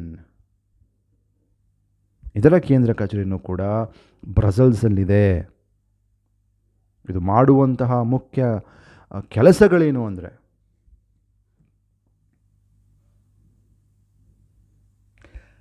ಪಾರ್ಲಿಮೆಂಟ್ ಮತ್ತು ಕೌನ್ಸಿಲಲ್ಲಿ ಮಾಡಿದಂತಹ ಕಾನೂನುಗಳನ್ನ ಅನುಷ್ಠಾನಗೊಳಿಸುವಂಥದ್ದು, ಯುರೋಪಿಯನ್ ಯೂನಿಯನ್ನಿನ ಯೋಜನೆಗಳನ್ನ ನೆರವೇರಿಸುವಂಥದ್ದು, ಅಲ್ಲಿ ಏನು ಫಂಡ್ಸ್ನ ಅಲೋಕೇಟ್ ಮಾಡಿರ್ತಾರೋ ಅದನ್ನು ಕಾರ್ಯರೂಪಕ್ಕೆ ತರುವಂಥದ್ದು. ಇಟ್ಸ್ ಬೇಸಿಕಲಿ ಅ ಕಾರ್ಯಾಂಗ. Fifth important institution is the Court of Justice of European Union. ಇದು ಯುರೋಪಿಯನ್ ನ್ಯಾಯಾಲಯ ಅಂತಲೂ ಕೂಡ ನಾವು ಕರಿಬೋದು. ಇಟ್ಸ್ ಅ ಕೋರ್ಟ್, ಉನ್ನತದ ಮಟ್ಟದ ಕೋರ್ಟ್. ಯಾಕಂದರೆ ಯಾವ ರಾಷ್ಟ್ರದಲ್ಲಿ ಏನಾದರೂ ಗೊಂದಲಗಳಾದರೆ, in case if there is an confusion in the reading of a law, they would probably come in front of this court and ask for interpretations. It interprets European Union law and it makes sure all the countries or the member countries implement the law based on the text. ಎಲ್ಲ ರಾಷ್ಟ್ರಗಳು ಈ ಕಾನೂನುಗಳಿಗೆ ಬದ್ಧರಾಗಿದೆಯಾ ಎಂಬುದನ್ನು ನೋಡಿಕೊಳ್ಳುವಂಥದ್ದು, ಉಸ್ತುವಾರಿ ಇರುವಂಥದ್ದು ಈ ಒಂದು ನ್ಯಾಯಾಲಯಕ್ಕೆ. ಇಲ್ಲಿ ಪ್ರತಿಯೊಂದು ರಾಷ್ಟ್ರಗಳಿಂದ ಒಬ್ಬ ನ್ಯಾಯಾಧೀಶರು ಒಳಗಿರ್ತಾರೆ. ಅಫ್ಕೋರ್ಸ್ ಅದಕ್ಕಿಂತ ಮುಂಚಿತವಾಗಿ ನಾವು ಇದನ್ನು ನೋಡಬೇಕು. There are 2 separate courts. ಇದರಲ್ಲಿ 2 ಕೋರ್ಟ್ಗಳು. ಅಫ್ಕೋರ್ಸ್ ಮೊದಲು 3 ಇತ್ತು, ಟ್ರಿಬ್ಯುನಲ್ ಅಂತ. ಅದು ನಾಗರಿಕ ಸೇವೆಗೆ ಸಂಬಂಧಪಟ್ಟಂಥ ಟ್ರಿಬ್ಯುನಲ್ಗಳಿರ್ತಾರೆ. ಇವತ್ತಿನ ಸಮಯದಲ್ಲಿ ಆ ಟ್ರಿಬ್ಯುನಲ್ ಇಲ್ಲ. ಸೊ ಆ ಒಂದು ಕಾರಣಕ್ಕೋಸ್ಕರ ಇವತ್ತು ನಾವು ನೋಡುವಂಥದ್ದು ಕೇವಲ 2 ಕೋರ್ಟ್ಗಳು. ಒಂದು ಕೋರ್ಟ್ ಆಫ್ ಜಸ್ಟಿಸ್ ಅಂತ, ಇನ್ನೊಂದು ಜನರಲ್ ಕೋರ್ಟ್ ಅಂತ. ಈ ಕೋರ್ಟ್ ಆಫ್ ಜಸ್ಟಿಸ್ನಲ್ಲಿ ಪ್ರತಿಯೊಂದು ಯುರೋಪಿಯನ್ ಯೂನಿಯನ್ ರಾಷ್ಟ್ರಗಳಿಂದ ಒಬ್ಬ ನ್ಯಾಯಾಧೀಶರು ಕೂತ್ಕೊಂಡಿರ್ತಾರಲ್ಲಿ. ಅದರ ಜೊತೆಯಲ್ಲಿ 11 ಅಡ್ವೊಕೇಟ್ ಜನರಲ್ಗಳು ಇರ್ತಾರೆ. So 27 + 11, 27 + 11, yeah. So 38. 27 ಜಡ್ಜ್ಗಳು ಮತ್ತು 11 ಅಡ್ವೊಕೇಟ್ ಜನರಲ್ಗಳು. ಮತ್ತು ಸಾಮಾನ್ಯ ಕೋರ್ಟು, ಜನರಲ್ ಕೋರ್ಟು, ಅಲ್ಲಿ ಪ್ರತಿಯೊಂದು ಸದಸ್ಯ ರಾಷ್ಟ್ರದಿಂದ 2 ಜಡ್ಜಸ್ಗಳು ಕೂತ್ಕೊಳ್ತಾರೆ. So it has got a representation of almost every state. 100% every state representative will be there in this. 1952ರಲ್ಲಿ ಇದು ಸ್ಥಾಪನೆ ಆಯಿತು. ಇದರ ಕೇಂದ್ರ ಕಚೇರಿನೂ ಕೂಡ ಲಕ್ಸಂಬರ್ಗಲ್ಲಿದೆ. ಇದು ಮುಖ್ಯವಾಗಿ ಮಾಡುವಂಥ ಕೆಲಸಗಳೇನು ಅಂದರೆ, ಇಟ್ ಇಂಟರ್ಪ್ರಿಟ್ಸ್ ಲಾಸ್, ಕಾನೂನುಗಳನ್ನು ವ್ಯಾಖ್ಯಾನಿಸುತ್ತದೆ. ಕಾನೂನು ಏನಂತ ಹೇಳ್ತಾ ಇದೆ ಅಂತ ಹೇಳಿದ್ರೆ, ಆಮೇಲೆ the national courts of European union are required to ensure that European Union laws are properly applied. ಇದೊಂದು ಯುರೋಪಿಯನ್ ಯೂನಿಯನ್ನಿನ ಒಂದು ಏಕೈಕ ನ್ಯಾಯಿಕ ವ್ಯವಸ್ಥೆ ಇದ್ದರೂ ಕೂಡ ಇದರ ಮತ್ತೊಂದು ಪ್ರಮುಖ ಕೆಲಸ ಏನು ಅಂತ ಹೇಳಿದ್ರೆ, ಇದು ಮಾಡುವಂತಹ ಅದರ ಉಲ್ಲೇಖ ಮಾಡುವಂತಹ ಕಾನೂನುಗಳು ಪ್ರತಿಯೊಂದು ರಾಷ್ಟ್ರದಲ್ಲಿರುವಂತಹ ನ್ಯಾಯಾಲಯಗಳು ಅನುಷ್ಠಾನಗೊಳಿಸ್ತಾ ಇದೆಯಾ. ಇನ್ ಕೇಸ್ ರಾಷ್ಟ್ರದಲ್ಲಿರುವಂಥ ನ್ಯಾಯಾಲಯಗಳಿಗೆ ಏನಾದರೂ ಡೌಟ್ಸ್ ಇದ್ದರೆ, ಆ ಡೌಟ್ಸ್ನ ಕ್ಲಾರಿಫಿಕೇಷನ್ ಮಾಡೋಕ್ಕೋಸ್ಕರ they can come to this court. So they should not be no confusion. European ಕೋರ್ಟಿನ ಒಂದು ನ್ಯಾಯಾಲಯದ ಉಲ್ಲೇಖನೆ ಮತ್ತು ರಾಷ್ಟ್ರ ಮಟ್ಟದಲ್ಲಿರುವಂತಹ ನ್ಯಾಯಾಲಯದ ಉಲ್ಲೇಖನೆಗಳು ಒಂದೇ ರೀತಿಯಾಗಿರಬೇಕು, ಗೊಂದಲಗಳಿರಕ್ಕೆ ಹೋಗಬಾರ್ದು. So there is a seamless flow of the meaning of law or the text of law or the interpretation of law from the European court to the national court. Enforcing of law is also one more important aspect.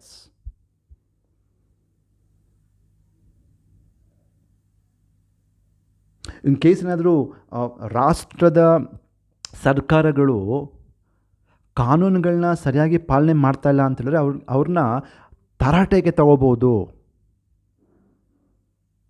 ಇದು ಕೂಡ ಮಾಡುತ್ತೆ.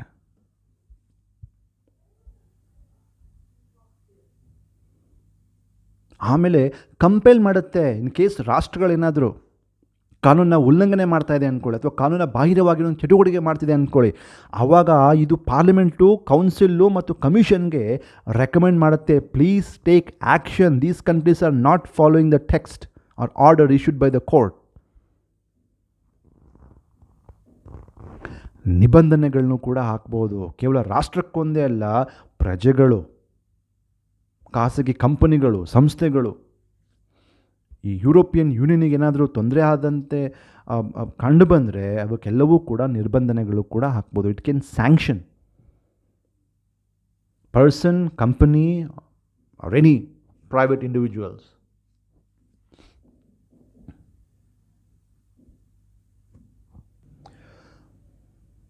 ಆರನೇ ಹಂತದಲ್ಲಿ ನಾವು ನೋಡುವಂಥದ್ದು European Central bank. ನಿಮ್ಮ screen ಮೇಲೆ ನೋಡ್ತಾ ಇದ್ದೀರಾ, ಅದು ಸೆಂಟ್ರಲ್ ಬ್ಯಾಂಕ್ ಏನು ಕೆಲಸ ಮಾಡುತ್ತೆ ಅಂತ. It's a central bank of eurozone. Eurozone ಅಂತ ಹೇಳಿದ್ರೆ ಬೇಸಿಕಲಿ ಯಾವ ಒಂದು ರಾಷ್ಟ್ರಗಳು ಯುರೋಪಿಯನ್ ನಾಣ್ಯ ಅಥವಾ ಕರೆನ್ಸಿನ ಅಡಾಪ್ಟ್ ಮಾಡ್ಕೊಂಡಿದೆಯೋ ಅದಕ್ಕೆ ಯೂರೋಝೋನ್ ಅಂತ ಕರೀತಾರೆ. It's A monetary union of 19 EU member States. 19 ರಾಷ್ಟ್ರಗಳು ಯೂರೋನ ಅಡಾಪ್ಟ್ ಮಾಡ್ಕೊಂಡಿದೆ. ಅದಕ್ಕೆ ಸಂಬಂಧಪಟ್ಟಂಥ ಮಾನಿಟರಿ ಪಾಲಿಸೀಸ್ಗಳನ್ನ ಮಾಡುವಂತಹ ಬ್ಯಾಂಕೇ European Central Bank. It manages euro, keep prices stable and conduct EU economic and monetary policies. Inflation, deflation, bank rates, foreign exchange, reserve, ಈ ಒಂದು ಹಣಕಾಸಿನ ವ್ಯವಸ್ಥೆಗೆ ಸಂಬಂಧಪಟ್ಟಂತೆ ಎಲ್ಲ ಚಿಂತನೆಗಳನ್ನ ಮಾಡುವಂಥ ಏಕೈಕ ಬ್ಯಾಂಕ್ ಯುರೋಪಲ್ಲಿ ಇದೆ ಅಂತ ಹೇಳಿದ್ರೆ ಅದು ಯುರೋಪಿಯನ್ ಸೆಂಟ್ರಲ್ ಬ್ಯಾಂಕ್. ಇವತ್ತಿನ ಇದರ ಅಧ್ಯಕ್ಷರು ಕ್ರಿಸ್ಟಿನ್ ಲಗಾರ್ಡೆ. IMF ಇದ್ರು ಅಂತ ಕಾಣುತ್ತೆ ಕ್ರಿಸ್ಟಿನ್ ಲಗಾರ್ಡೆರವರು.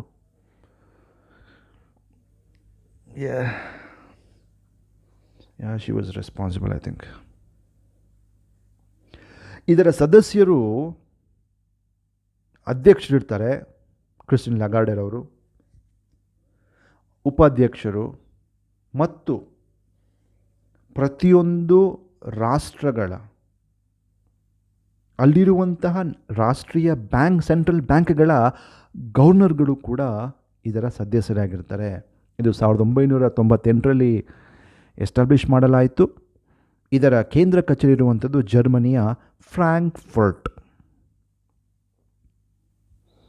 ಸೊ ಈಗಾಗಲೇ ನೋಡ್ದಂಗೆ ಇದು ಮಾಡಬೇಕಾಗಿರುವಂಥ ಅಥವಾ ಮಾಡುವಂಥ ಮುಖ್ಯ ಕೆಲಸ ಏನಪ್ಪ ಅಂದರೆ, it regulates monetary policies within the eurozone. 19 ರಾಷ್ಟ್ರಗಳ ನಡುವೆ ಇರುವಂತಹ ಏನೇ ಒಂದು ಆರ್ಥಿಕ ಅಥವಾ ಬ್ಯಾಂಕಿಂಗ್ ಕೆಲಸಗಳ ಇದ್ರೂ ಕೂಡ ಎಸ್ಪೆಷಲಿ ರೆಗ್ಯುಲೇಟರಿ ಕೆಲಸ ಮಾಡುವಂಥದ್ದು, ಒಂದು ಇನ್ಫ್ಲೇಷನ್ನ ಕಂಟ್ರೋಲ್ ಮಾಡುವಂಥದ್ದು.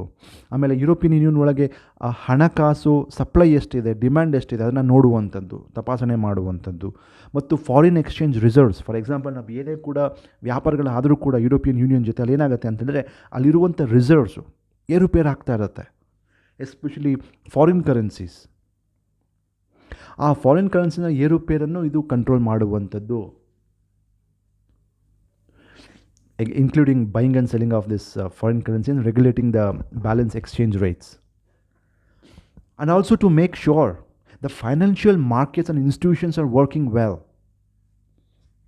ಈಗ ರೀಸೆಂಟಾಗಿ ಒಂದು 2-3 ಇಯರ್ಸ್ ಬ್ಯಾಕ್ ಅಂತ ಕಾಣುತ್ತೆ, ಗ್ರೀಸು ಸಂಪೂರ್ಣವಾಗಿ ಕೊಲ್ಯಾಪ್ಸ್ ಆಗೋಗ್ಬಿಡುತ್ತೆ. ಗ್ರೀಕಿನ ಆರ್ಥಿಕ ವ್ಯವಸ್ಥೆ ಎಷ್ಟು ಕೊಲ್ಯಾಪ್ಸ್ ಆಗುತ್ತೆ ಅಂತಂದರೆ, ಅಲ್ಲಿರುವಂಥ ಜನಗಳು ರೋಡಿಗೆ ಬಂದುಬಿಡ್ತಾರೆ, ತಿನ್ನೋಕ್ಕೇನೂ ಇಲ್ಲ, ಇರಲಿಕ್ಕೆ ಮನೆ ಇರೋದಿಲ್ಲ. ಯಾಕಂದರೆ ಕಂಪ್ಲೀಟ್ಲಿ ಕೊಲ್ಯಾಪ್ಸ್ ಆಗುವಂಥದ್ದು, ಅವ್ರಿಗೆ ಕೆಲಸ ಇಲ್ಲ, ಏನೂ ಇಲ್ಲ. The whole system collapsed. Greece financial crisis ಅಂತ ಟೈಪ್ ಮಾಡಿ ಗೂಗಲಲ್ಲಿ, you get lot of information. ಆ ಪಿಕ್ಚರ್ಗಳು ನೋಡಿ, ವೀಡಿಯೋಗಳು ನೋಡಿ ನೋಡೋಕ್ಕಾಗೋದಿಲ್ಲ. ನಮ್ಗೆ ಆಶ್ಚರ್ಯ ಆಗುತ್ತೆ, ಏನಪ್ಪ ಇದು, ನಾವು ಅಂದ್ಕೊಳ್ತೀವಿ ಯುರೋಪಿಯನ್ ಯೂನಿಯನ್ನು ಅಥವಾ ಯುರೋಪ್ ಅಷ್ಟೊಂದು ಸ್ಟ್ರಾಂಗ್ ಆಗಿರುವಂಥ ಶ್ರೀಮಂತ ರಾಷ್ಟ್ರ, ಬಟ್ ಅಲ್ಲಿ ಫೋಟೋಗಳು ನೋಡ್ತಾ ಇದ್ದರೆ ಜನಗಳು ಇದು ಗಂಜಿ ಕುಡಿಲಿಕ್ಕೆ ಕ್ಯೂ ನಿಂತಿರ್ತಾರೆ. ಸೊ ಇಂಥ ಸಮಯದಲ್ಲಿ ಆ ಯುರೋಪಿಯನ್ ಬ್ಯಾಂಕು ಅವ್ರಿಗೆ ಅನುದಾನ ಕೊಡುತ್ತೆ. ಇಲ್ಲ ನಿಮ್ಗೇನಾದರೂ ಸಾಲ ಇದೆ, ಸಾಲ ತೀರಿಸ್ಕೊಳ್ಳಿ, ಸ್ವಲ್ಪ ವರ್ಷಗಳು ಕೂಡ ನಿಮಗೆ ಸ್ವಲ್ಪ ಸ್ಟೆಬಿಲೈಸ್ ಆಗಲಿ ಅಂದ್ಬಿಟ್ಟು ಅವರು ಹಣ ಕೊಟ್ಟು ಸ್ಟೆಬಿಲೈಸ್ ಮಾಡ್ತಾರೆ. So one of the very important functions. That's the reason why this bank need to have lot of important reserves to make sure there is no untoward economical implication in future. And also it authorizes the production of euro banknotes. ನಾಣ್ಯಗಳು, ಕರೆನ್ಸಿಗಳು ಎಲ್ಲವನ್ನೂ ಕೂಡ regulate ಮಾಡುವಂಥ ಏಕೈಕ ಸಂಸ್ಥೆ ಈ European ಕೇಂದ್ರೀಕೃತವಾಗಿರುವಂಥ bank. ಕೊನೆಯದಾಗಿ 7ನೇ ಹಂತದಲ್ಲಿ ನಾವು ನೋಡುವಂಥದ್ದು ಕೋರ್ಟ್ ಆಫ್ ಆಡಿಟರ್ಸ್ ಅಂತ. It's called court of auditors. Court ಅಂತ ಇದ್ಕೊಳ್ಳೆ ಇದು ನಾವು ಅಂದ್ಕೊಳ್ತೀವಿ ಇದೇನೋ ಕಾನೂನಿಗೆ ಸಂಬಂಧಪಟ್ಟಿದ್ದು ಅಥವಾ ನ್ಯಾಯಾಲಯ ಅಂತ ಅನ್ಬೋದು. ಅದು ಇದು ಕೋರ್ಟ್ ಅಂತ ಹೇಳಿದ್ರೆ it doesn't have no jurisdictional function. Court ಥರ ರೆಗ್ಯುಲರ್ ಕೋರ್ಟ್ ಥರ ಕೆಲಸ ಮಾಡ್ತಾ ಇರೋದಿಲ್ಲ. ಇಟ್ಸ್ ಬೇಸಿಕ್ ಫಂಕ್ಷನ್ ಏನಪ್ಪ ಅಂದರೆ ಆಡಿಟ್ ಮಾಡುವಂಥದ್ದು ಅಷ್ಟೇ ಇದು. ಅಂದರೆ ಇವಾಗ ಯುರೋಪಿಯನ್ ಯೂನಿಯನ್ಗೆ ಹಲವಾರು ಫಂಡ್ಸ್ ಬರುತ್ತೆ ಎಲ್ಲ ಕಡೆಯಿಂದ, ರಾಷ್ಟ್ರಗಳು ಕಾಂಟ್ರಿಬ್ಯೂಟ್ ಮಾಡ್ತಾರೆ ಅಥವಾ ಪ್ರತಿಯೊಂದು ರಾಷ್ಟ್ರಗಳು ಇದು ಕೆಲಸ ಮಾಡಲಿಕ್ಕೋಸ್ಕರ ಫಂಡಿಂಗ್ಸ್ ಕೊಡುತ್ತೆ. ಅಥವಾ ಯುರೋಪಿಯನ್ ಇದು ಏನಂತ ಹೇಳಿದೆ, ಯುರೋಪಿಯನ್ ಕಮಿಷನ್ ಮತ್ತು ಪಾರ್ಲಿಮೆಂಟ್ ಆ ಬಜೆಟ್ ಅಲೋಕೇಟ್ ಮಾಡುತ್ತಲ್ಲ, ಆ ಬಜೆಟ್ ಅಲೋಕೇಟ್ ಮಾಡುವಂಥದ್ದು ಕರೆಕ್ಟಾಗಿ ಕರೆಕ್ಟಾಗಿ ಅದು ತಪಾಸಣೆ ಆಗ್ತಿದೆಯಾ, ಕರೆಕ್ಟಾಗಿ ಎಲ್ಲ ಕಡೆ ಇನ್ವೆಸ್ಟ್ ಆಗ್ತಾ ಇದೆಯಾ, ಸೂಕ್ತವಾಗಿ ಬಳಕೆ ಆಗ್ತಿದೆಯಾ, ಈ ಬಜೆಟ್ಟಿಗೆ ಸಂಬಂಧಪಟ್ಟಂತೆ ಅದು ಆಡಿಟ್ ಮಾಡುವಂಥದ್ದು. ಎಲ್ಲೂ ಕೂಡ ಹಣ ವ್ಯರ್ಥವಾಗಬಾರ್ದು, ಭ್ರಷ್ಟಾಚಾರವನ್ನು ನಿಗ್ರಹಿಸುವಂತಹ ಒಂದು ಸಂಸ್ಥೆ ಕೂಡ ಅಂತ ನಾವು ಹೇಳ್ಬೋದು. ಭ್ರಷ್ಟಾಚಾರ ಅಂತ ಹೇಳಿದಾಗ ಅದು ಆಡಿಟ್ ಮಾಡಿದಾಗ ಏನಾದರೂ ತಪ್ಪು ಅಥವಾ ಲೋಪಗಳಾಗಿದ್ರೆ ಭಾಳ ಸುಲಭವಾಗಿ ಅದಕ್ಕೆ ಗೊತ್ತಾಗ್ಬಿಡುತ್ತೆ. ಸೊ ಇದು ಬೇಸಿಕಲಿ ಏನು ಮಾಡುತ್ತೆ ಅಂತ ಹೇಳಿದ್ರೆ, ಹಣಕಾಸು ಯುರೋಪಿಯನ್ ಯೂನಿಯನಿನ ಫಂಡ್ಸಲ್ಲಿರುವಂಥ ಹಣಕಾಸು ಕರೆಕ್ಟಾಗಿ ಉಪಯೋಗವಾಗ್ತಾ ಇದೆಯಾ, ಯಾರು ಎಷ್ಟು ಖರ್ಚು ಮಾಡ್ತಾ ಇದ್ದಾರೆ, ಇದಕ್ಕೆ ಸಂಬಂಧಪಟ್ಟಂತೆ ಇದು ಕೆಲಸ ಮಾಡುತ್ತೆ. It basically audits revenue and expenditure. ಹಣ ಯುರೋಪಿಯನ್ ಯೂನಿಯನಿಗೆ ಹಣ ಎಷ್ಟು ಬರ್ತಾ ಇದೆ, ಎಲ್ಲಿಂದ ಬರ್ತಾ ಇದೆ ನೋಡುವಂಥದ್ದು, ಮತ್ತು ಹೊರಗಡೆ ಹೋಗುವಂಥ ಹಣ ಎಲ್ಲಿ ಹೋಗ್ತಾ ಇದೆ, ಎಲ್ಲಿಗೆ ಹೋಗ್ತಾ ಇದೆ, ಮತ್ತು ಹೋಗುವಂಥ ಹಣ ಕರೆಕ್ಟಾಗಿ ಅದೇ ಇಲಾಖೆಗೆ ಹೋಗ್ತಾ ಇದೆಯಾ, ಅಲ್ಲಿ ಕರೆಕ್ಟಾಗಿ ಕೆಲಸ ಮಾಡ್ತಾ ಇದೆಯಾ, ಅದು ಆ ಹಣವನ್ನು ಕರೆಕ್ಟಾಗಿ ಬಳಸ್ಕೊಳ್ತಾ ಇದ್ದಾರಾ ಅದನ್ನು ಚೆಕ್ ಮಾಡುವಂಥದ್ದು. ಮತ್ತು ಯಾವುದೇ ವ್ಯಕ್ತಿ, ಸಂಸ್ಥೆ, ಸಂಘಟನೆಗಳಿರ್ಬೋದು, ಯುರೋಪಿಯನ್ ಯೂನಿಯನ್ ಫಂಡ್ಸು ಆ ವ್ಯಕ್ತಿಗೆ, ಆ ಕಂಪನಿಗೆ, ಆ ಸಂಘಕ್ಕೆ ಏನಾದರೂ ಹೋಗ್ತಾ ಇದ್ದರೆ they are accountable by this auditors. ಇವ್ರು ಹೋಗ್ತಾರೆ, ಆಡಿಟ್ ಮಾಡಲಿಕ್ಕೆ ಹೋಗ್ತಾರೆ. ಯಾವುದೋ ಒಂದು ಸಂಘಟನೆಗೆ ಅಥವಾ ಒಂದು ಸಂಘಕ್ಕೆ ಯುರೋಪಿಯನ್ ಯೂನಿಯನ್ ಫಂಡ್ಸ್ ಕೊಡುತ್ತೆ ಅಂದ್ಕೊಳ್ಳಿ, ಅಪ್ಪ ನೀವು ಕೆಲಸ ಮಾಡು ಅಂತ. ಇಮಿಡಿಯೇಟಾಗಿ ಆಡಿಟರ್ಸ್ ಹೋಗ್ತಾರೆ, ಪ್ರತಿ ವರ್ಷ ಚೆಕ್ ಮಾಡ್ತಾರೆ ಅವರ ಬ್ಯಾಲೆನ್ಸ್ ಶೀಟ್ ತೊಗೊಂಡು.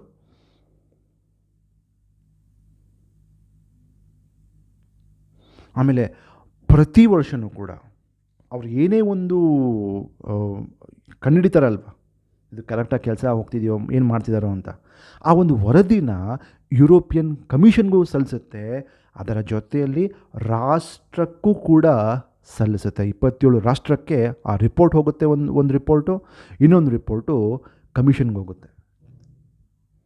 ಈ ವರದಿಯಿಂದ ಏನು ಗೊತ್ತಾಗತ್ತೆ ಅಂದರೆ, ಏನಾದರೂ ಅವ್ಯವಹಾರ ನಡೆದಿದೆಯಾ, ಭ್ರಷ್ಟಾಚಾರ ನಡೀತಾ ಇದೆಯಾ, ಅಥವಾ ಕಾನೂನು ಬಾಹಿರ ಚಟುವಟಿಕೆಗಳು ನಡೀತಾ ಇದೆಯಾ, ಎಲ್ಲವೂ ಕೂಡ ಇದಕ್ಕೆ ಗೊತ್ತಾಗತ್ತೆ. ಸೊ ಇದರ ಒಂದು ಆ್ಯನ್ಯುವಲ್ ರಿಪೋರ್ಟು ಕೂಡ ನಾವು European union court of auditors separate ಆಗಿರುವಂಥ ವೆಬ್ಸೈಟ್ ಇದೆ. ಆ ವೆಬ್ಸೈಟ್ಗೆ ಹೋದರೆ ನಮಗೆ ಸಂಪೂರ್ಣವಾಗಿರುವಂಥ ವಾರ್ಷಿಕ ಆಡಿಟ್ ರಿಪೋರ್ಟ್ಗಳು ಕೂಡ ನಾವು ನೋಡ್ಬೋದು. ಅಷ್ಟು ಪಾರದರ್ಶಕವಾಗಿರುವಂಥ ಒಂದು ಕೆಲಸ. ಸಾಮಾನ್ಯ ವ್ಯಕ್ತಿಗಳು ಕೂಡ ಇದನ್ನು ತಪಾಸಣೆ ಮಾಡ್ಬೋದು, ಇದು ಮಾಡುವಂಥ ಕೆಲಸಗಳೇನು ಅಂತ.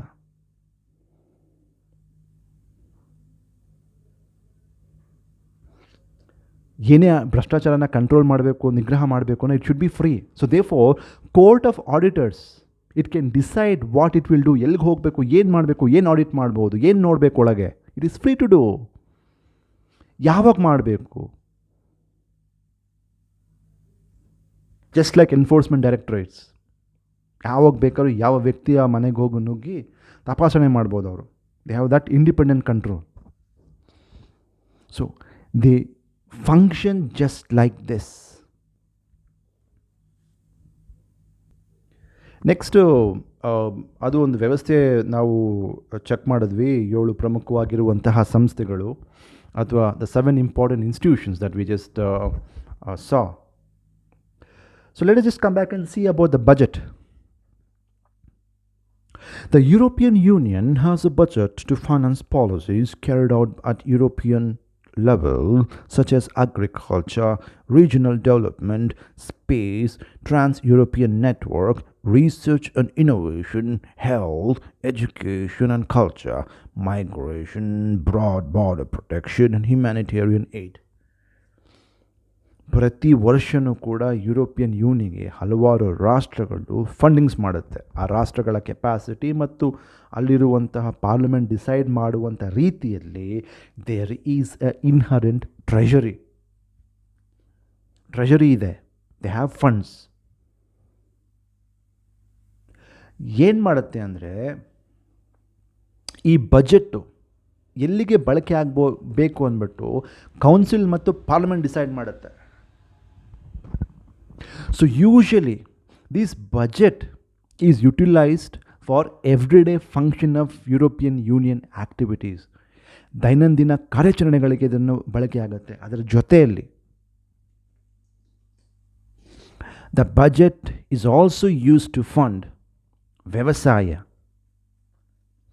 ಪ್ರಾದೇಶಿಕ ಅಭಿವೃದ್ಧಿ, ಬಾಹ್ಯಾಕಾಶ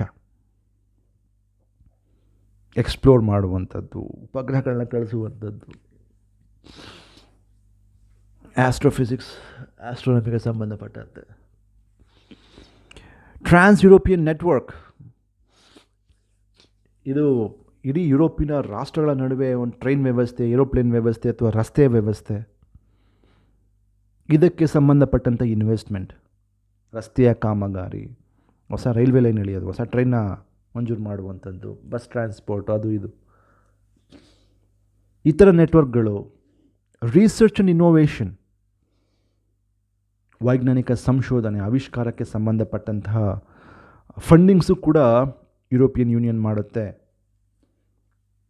ಅತ್ಯಂತ ಪ್ರಮುಖವಾಗಿ ಎಸ್ಪೆಷಲಿ ಕೋವಿಡ್ ವ್ಯಾಕ್ಸಿನಿಗೆ ಸಂಬಂಧಪಟ್ಟಂತೆ ಫಂಡಿಂಗ್ಸ್ ಮಾಡ್ಕೊಂಡು ಕೂತ್ಕೊಂಡಿದೆ ಈಗಾಗಲೇ. ಇದು ಆರೋಗ್ಯ ಮತ್ತು ಶಿಕ್ಷಣ, ಸಂಸ್ಕೃತಿ, ಮೈಗ್ರೇಷನ್. ನಾವು ಕೇಳ್ತಿರ್ತೀವಿ ಆಗಾಗ ಹಲವಾರು ಬೇರೆ ಬೇರೆ ರಾಷ್ಟ್ರಗಳಿಂದ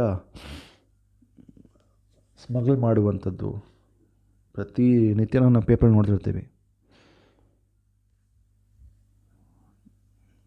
ಪ್ರಮುಖವಾಗಿ ಆಫ್ರಿಕಾದಿಂದ ಯುರೋಪಿಯನ್ ಯೂನಿಯನ್ಗೆ ಹೋಗುವಂತಹ ಸಮಯದಲ್ಲಿ ಎಷ್ಟೊಂದು ಜನ ಬೋಟ್ ಒಳಗೆ ಅಡುಕೊಂಡು ಸಾಯುವಂಥದ್ದು, ಈ ಮೈಗ್ರೇಷನಿಗೆ ವಲಸೆ ಹೋಗುವಂಥದ್ದು, ಬಾರ್ಡರ್ ಪ್ರೊಟೆಕ್ಷನ್, ಗಡಿಯನ್ನು ಭದ್ರಪಡಿಸಲಿಕ್ಕೋಸ್ಕರ they have funds and also humanitarian aids, ರೆಫ್ಯೂಜಿಗಳು ಅಥವಾ ಭೂಕಂಪ ಆದಾಗ ಬೇರೆ ಏನಾದರೂ ನೈಸರ್ಗಿಕ ಇದು ವ್ಯವಸ್ಥೆ ಅಥವಾ ನೈಸರ್ಗಿಕ ತೊಂದರೆಗಳಿಗೆ ಸಿಗಾಕೊಂಡು ಮನುಷ್ಯರಿಗೆ ಏನಾದರೂ ತೊಂದರೆ ಆದಾಗ ಆ ಸಮಯದಲ್ಲಿ ಮಾನವೀಯವಾಗಿರುವಂಥ ಅನುದಾನಗಳನ್ನು ಕೊಡುವಂಥ ಕೆಲಸನೂ ಕೂಡ ಮಾಡುತ್ತೆ ಈ ಒಂದು ಬಜೆಟ್ನಿಂದ. ಸೊ ಬೇಸಿಕಲಿ ನಾವೇನು ನೋಡ್ತೀವಿ ಅಂತ ಹೇಳಿದ್ರೆ, the budget is basically investment budget. ಏನು ಪ್ರಾಫಿಟ್ ಓರಿಯೆಂಟೆಡ್ ಅಲ್ಲ, ಇದು ಇನ್ವೆಸ್ಟ್ ಮಾಡುವಂಥದ್ದು. ಯುರೋಪಿಯನ್ ಯೂನಿಯನಿನ ಜನಗಳು ಸಮೃದ್ಧಿಯಾಗಿ ಬೆಳಿಬೇಕು ಅಂದರೆ we need to invest in this. So it's basically investment budget. So ನಾನು ಲಾಸ್ಟ್ ಟೈಮ್ ನೋಡಿದಾಗ 2014-20 ಯೂಶ್ವಲಿ ಏನು ಮಾಡುತ್ತೆ ಅಂತ ಹೇಳಿದ್ರೆ, ಒಂದು 7 ವರ್ಷಗಳ ಒಂದು ಅವಧಿಗೆ ಬಜೆಟ್ಸ್ ಇದಕ್ಕೆ ಲಾಂಗ್ ಟರ್ಮ್ ಬಜೆಟ್ ಅಂತ ಕರೀತಾರೆ. ಈ ಲಾಂಗ್ ಟರ್ಮ್ ಬಜೆಟ್ ಏನಪ್ಪ ಅಂದರೆ 7 ವರ್ಷಕ್ಕೆ ಒಂದ್ಸಲಿ ಬಜೆಟ್ ಮಾಡಿ ಬಿಟ್ಬಿಡುತ್ತೆ. ಆ ಬಜೆಟ್ ಅಲೋಕೇಶನ್ಸ್ನ 7 ವರ್ಷದವರೆಗೂ ತೊಗೊಂಡು ಹೋಗಬೇಕು. ನಾವು ಲಾಸ್ಟ್ ಟೈಮ್ ನೋಡಿದಾಗ 2014-20 ಒಟ್ಟು 1,082.5 ಬಿಲಿಯನ್ ಯೂರೋಗಳಷ್ಟು ಅನುದಾನ ನೀಡಲಾಯಿತು ಈ ಒಂದು budget ಅಲೋಕೇಶನ್ನಲ್ಲಿ.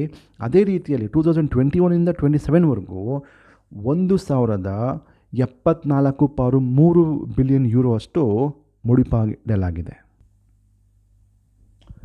Next let us just briefly see what are some of the issues faced by European Union. ಭಾಳ ಸಂಕ್ಷಿಪ್ತವಾಗಿ ಇವತ್ತಿನ ಪ್ರಸ್ತುತ ಸಮಯದಲ್ಲಿ ಯುರೋಪಿಯನ್ ಯೂನಿಯನ್ ಯಾವ ರೀತಿಯಾಗಿರುವಂಥ ಚಾಲೆಂಜಸ್ನ ಫೇಸ್ ಮಾಡ್ತಾ ಇದೆ. ಕೆಲವರು ಭಾಳ ಇಂಟ್ರೆಸ್ಟಿಂಗ್ ಆಗಿ ಚೆನ್ನಾಗಿ ತಜ್ಞರು ಹೇಳ್ತಾರೆ, ಯುರೋಪಿಯನ್ ಯೂನಿಯನ್ನ ಅಬ್ಸರ್ವ್ ಮಾಡುವಂಥ ವ್ಯಕ್ತಿಗಳು, they equate European Union just like a moving bicycle. If you sit on a cycle and ride, you have to keep going. In case if you stop, you will fall. ಬೈಸೈಕಲ್ನ ನಾವು ಓಡಿಸ್ಕೊಂಡು ಹೋಗುವಂಥ ಸಮಯದಲ್ಲಿ ನಾವು ಕೂತ್ಕೊಂಡು ಹೋಗ್ತಾನೇ ಇರಬೇಕದು. ನಿಲ್ಲಿಸಿದ್ವಿ ಅಂದರೆ ತಬಕ್ಕಂತ ಕೆಳಗೆ ಬೀಳ್ತೀವಿ. ಹೌದು ಅಲ್ವೋ? ಹೌದು ಹೌದು ಹೌದು. ಸೊ ಯುರೋಪಿಯನ್ ಯೂನಿಯನ್ನು ಕೂಡ ಅದೇ ರೀತಿಯಾಗಿ ಓಡ್ತಾನೇ ಇರಬೇಕಿದು. There is no reason for it to stop. ನಿಂತೋದ್ರೆ ಇಟ್ ವಿಲ್ ಕೊಲ್ಯಾಪ್ಸ್.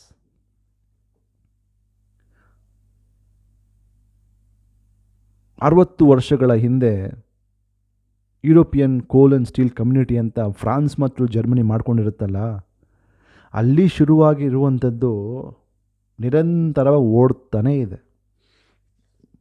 2 ರಾಷ್ಟ್ರ, 6 ರಾಷ್ಟ್ರ, 12 ರಾಷ್ಟ್ರ, 19 ರಾಷ್ಟ್ರ, 28 ರಾಷ್ಟ್ರ, 27 ರಾಷ್ಟ್ರ ಹೋಗ್ತಾನೇ ಇದೆ. ಆದರೆ ನಾವು ಲಾಂಗ್ ಟರ್ಮ್ ನೋಡಿದ್ರೆ ಏನು ಸಮಸ್ಯೆಗಳು ಅಥವಾ ಏನು ಮೇಜರ್ ಪ್ರಾಬ್ಲಮ್ ಏರಿಯಾಸ್ ಅಂತ ನಾವು ನೋಡಿದಾಗ ನಮಗೆ ಹಲವಾರು ಕಾಣುತ್ತೆ. ಅಫ್ಕೋರ್ಸ್ ಇವತ್ತಿನ ಸಮಯದಲ್ಲಿ ಅದಕ್ಕೆ ಫೇಸ್ ಮಾಡ್ತಿರುವಂಥ ಒಂದು ಚಾಲೆಂಜು ಕೋವಿಡ್-19. ಇಡೀ ಯುರೋಪ್ನಲ್ಲಿ ಕೋವಿಡ್-19 ಒಂದು ಲಸಿಕೆನ ಯಾವ ರೀತಿಯಾಗಿ ಹಾಕುವಂಥದ್ದು ಮತ್ತು ಅಲ್ಲಿರುವಂಥ ರಾಷ್ಟ್ರಗಳು ಒಂದು ಲಸಿಕೆಗಳನ್ನ ಯಾವ ರೀತಿಯಾಗಿ ಸರಬರಾಜು ಆಗಬೇಕು ಮತ್ತು ಹಾಸ್ಪಿಟಲ್ಗೆ ಸಂಬಂಧಪಟ್ಟಂತಹ ಒಂದು ಚಿಂತನೆಗಳು. ಸೊ ಇವತ್ತಿನ ಸಮಯದಲ್ಲಿ ಅಥವಾ 2021 ಅವ್ರಿಗೆ ಆ ಯುರೋಪಿಯನ್ ಯೂನಿಯನ್ಗೆ ಅತ್ಯಂತ ಮೇನ್ ಫೋಕಸ್ ಅಥವಾ ಮೇನ್ ಚಾಲೆಂಜ್ ಅಂತ ಹೇಳಿದ್ರೆ ಕೋವಿಡ್-19. ಆದರೆ ಲಾಂಗ್ ಟರ್ಮ್ ನೋಡೋಣ ಬನ್ನಿ. ಶಾರ್ಟ್ ಟರ್ಮ್ ಬಿಟ್ಬಿಟ್ಟು ಲಾಂಗ್ ಟರ್ಮ್ ನೋಡೋಣ. ಸುಮಾರು ನಾವು ಒಂದು 20-30 ವರ್ಷಗಳ ಹಿಂದೆ ಮುಂದೆ ನೋಡಿದಾಗ ಏನು ಮೇಜರ್ ಕ್ರೈಸಿಸ್ಸು ಅದನ್ನು ಫೇಸ್ ಮಾಡ್ತಿದೆ ಅಂತ ನೋಡಿದಾಗ ನಮ್ಗೆ ಕಾಣುವಂಥದ್ದು, ಮೊದಲನೇದು ರಾಷ್ಟ್ರಗಳು ಒಳಗೆ ಬರ್ಬೋದು, ಹೊರಗೆ ಹೋಗ್ಬೋದು. ಇದು ಯಾವಾಗಲೂ ಕೂಡ ಈ ಯುನೈಟೆಡ್ ಕಿಂಗ್ಡಮ್ ಮಾಡುವಂಥ ಕೆಲಸ ಇದು. ಯುರೋಪಿಯನ್ ಒಂದು ಥರ ಯೋಚನೆ ಮಾಡಿದ್ರೆ ಇದು ಬ್ರಿಟನ್ ಯೋಚನೆ ಮಾಡುವಂಥದ್ದೇ ಇನ್ನೊಂದು ಥರ. ಯಾಕಂದರೆ ಬ್ರಿಟನ್ ಏನು ಮಾಡುತ್ತೆ ಅಂತ ನೋಡಿ, ಇಲ್ಲಿ ಯುರೋಪಿಯನ್ ಯೂನಿಯನ್ ಅಂದ್ಬಿಟ್ಟು ಯೂರೋ ಅಂತ ಮಾಡ್ಕೊಂಡಿದ್ದಾರೆ ಇಲ್ಲಿ ಇವರು. British never adopted euro. ಸದಸ್ಯ ರಾಷ್ಟ್ರ ಆಗಿತ್ತದು. ಪೌಂಡ್ ಸ್ಟರ್ಲಿಂಗ್ಗೆ ಅವರು ಮಾಡ್ಕೊಂಡು ಕೂತ್ಕೊಂಡಿದ್ರು. They never even recognised euro. So ಇಲ್ಲಿ ಪಾಪ ಈ 27 ರಾಷ್ಟ್ರಗಳು ಏನೋ ಮಾಡ್ಕೊಂಡು ಮುಂದೆ ಹೋಗ್ತಾ ಇದ್ದಾವೆ. ಮಧ್ಯದಲ್ಲಿ ಬ್ರಿಟನ್ ಯಾವಾಗಲೂ ಕೂಡ ನಂಬಿಕೆನೇ ಇಲ್ಲದೆ ಏನೋ ಒಂದು ನಾನು ಸೇರ್ಕೋಬೇಕಲ್ಲ ಅಂತ ಸೇರ್ಕೊಳ್ತು. ಬಟ್ ಅರೆ ನೋಡಿ ಏನಾಯಿತು, ಲೇಟರ್ ಲಾಸ್ಟ್ ಇಯರ್ 2016ನಲ್ಲಿ ಬ್ರಿಟನ್ನಲ್ಲಿ ಒಂದು ರೆಫರೆಂಡಮ್ ನಡೆಯುತ್ತೆ. ಅಲ್ಲಿ ಪ್ರಜೆಗಳ ಕೇಳಲಾಗತ್ತೆ, ನಾವು ಯುರೋಪಿಯನ್ ಯೂನಿಯನ್ ಒಳಗಿರಬೇಕು ಅಥವಾ ಹೊರಡೆ ಬರಬೇಕು ಅಂತ. ಶೇಕಡವಾರು 52% ಜನರು, ಅಲ್ಲಿನ ಜನಗಳು ಹೇಳ್ತಾರೆ ನೋ, ನಮಗೆ ಯುರೋಪಿಯನ್ ಯೂನಿಯನ್ ಬೇಡ. ನಾವು ಎಷ್ಟೇ ಸಂಪನ್ಮೂಲಗಳನ್ನ ನಾವು ಮಾಡಿದ್ರೂ ಕೂಡ ನಾವ್ಯಾಕೆ ನಮ್ಮ ಒಂದು ದೇಶದ ಸಂಪನ್ಮೂಲಗಳು ಮತ್ತು ಹಣಕಾಸು ಯುರೋಪಿಯನ್ ಯೂನಿಯನ್ನಿಗೆ ಇನ್ವೆಸ್ಟ್ ಮಾಡಬೇಕು, ಯುರೋಪಿಯನ್ ಯೂನಿಯನ್ ಫಂಡಿಂಗ್ ನಾವ್ಯಾಕೆ ಕೊಡಬೇಕು, ನಾವು ನಾವು ಹೊರಡೆ ಬಂದ್ಬೇಡ ಅಂತ ಹೇಳಿದ್ರು. ಅದೇ ರೀತಿಯಲ್ಲಿ ಬ್ರೆಕ್ಸಿಟ್ ಅಂತ ಒಂದು ಚಿಂತನೆ ಹೊರಡೆ ಬರುತ್ತೆ. ಬ್ರೆಕ್ಸಿಟ್ ಅಂತ ಹೇಳಿದ್ರೆ British will exit euro. Almost 4 ವರ್ಷದಿಂದ ಒಂದು ಕ್ಯಾಂಪೇನ್ ನಡೀತು. ಎಸ್ಪೆಷಲಿ ಲೇಬರ್ ಮತ್ತು ಟೋರಿ ಪಕ್ಷದವರು, ಲೇಬರ್ ಪಕ್ಷದವರು ಇಲ್ಲ ಬೇಡ ಅಂತ ಹೇಳಿದಾಗ ಟೋರಿ ಪಕ್ಷದವರು ಇಲ್ಲ no let us go, conservatives ಇಲ್ಲ ಬೇಡ, ನಮ್ಮ ಒಂದು ರಾಷ್ಟ್ರದ ಸಾರ್ವಭೌಮತ್ವ ಸ್ವಾತಂತ್ರ್ಯ ಎಲ್ಲ ಹಾಳಾಗೋಗುತ್ತೆ, let us just come out of European Union ಅಂತ ಅವರು ಹೇಳ್ಕೊಂಡು they mobilise the public. First referendum ಆಯಿತು, ಅಲ್ಲೂ ಕೂಡ ಅವ್ರಿಗೆ ಒಪ್ಪಿಸಿ. ಸೆಕೆಂಡ್ ಟೈಮ್ ಆಯಿತು, ಅಫ್ಕೋರ್ಸ್ ಪಾರ್ಲಿಮೆಂಟಲ್ಲಿ ಫೇಲ್ ಆಗುತ್ತೆ, ಡಿಸ್ಕಷನ್ ಆಗುತ್ತೆ, ಆದರೂ ಕೂಡ ಬಿಡಲಿಲ್ಲ ಅವರು. ಮತ್ತೆ ಮಾಡಿ ಮಾಡಿ ಮಾಡಿ ಜನಗಳ ಮನವೊಲಿಸಿ ಕೊನೆಗೆ ಯುರೋಪಿಯನ್ ಯೂನಿಯನಿಂದ ಹೊರಡೆ ಬಂದೇ ಬಿಡ್ತು.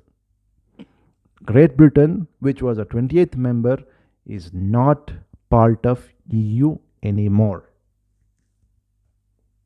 Britain has exited. ಈ ಥರ ಒಂದೊಂದು ರಾಷ್ಟ್ರಗಳು ಹೊರಡೆ ಹೋಗ್ಬಿಟ್ರೆ ಉಳ್ಕೊಳ್ಳೋದಿಲ್ಲ. This one of the major challenges faced by EU. ಯಾವ ರೀತಿಯಾಗಿ ರಾಷ್ಟ್ರಗಳನ್ನ ಒಗ್ಗಟ್ಟಾಗಿ ಇಟ್ಕೊಳ್ಳುವಂಥದ್ದು. ಡೆಮೋಕ್ರಸಿ ಕನ್ಸರ್ನ್ಸ್ ಇತ್ತೀಚಿನ ದಿನಗಳು ನೋಡ್ಬೋದು, ಹಲವಾರು ರಾಷ್ಟ್ರಗಳಲ್ಲಿ there is a right wing movement, including ಜರ್ಮನಿಲೂ ಕೂಡ ನ್ಯೂ ನಾಜಿ ಪಕ್ಷಗಳು they are gaining grounds. So ಪ್ರಜಾಪ್ರಭುತ್ವದ ಆಧಾರದ ಮೇಲೆ ನಿಂತಿರುವಂಥ ಯುರೋಪಿಯನ್ ಯೂನಿಯನ್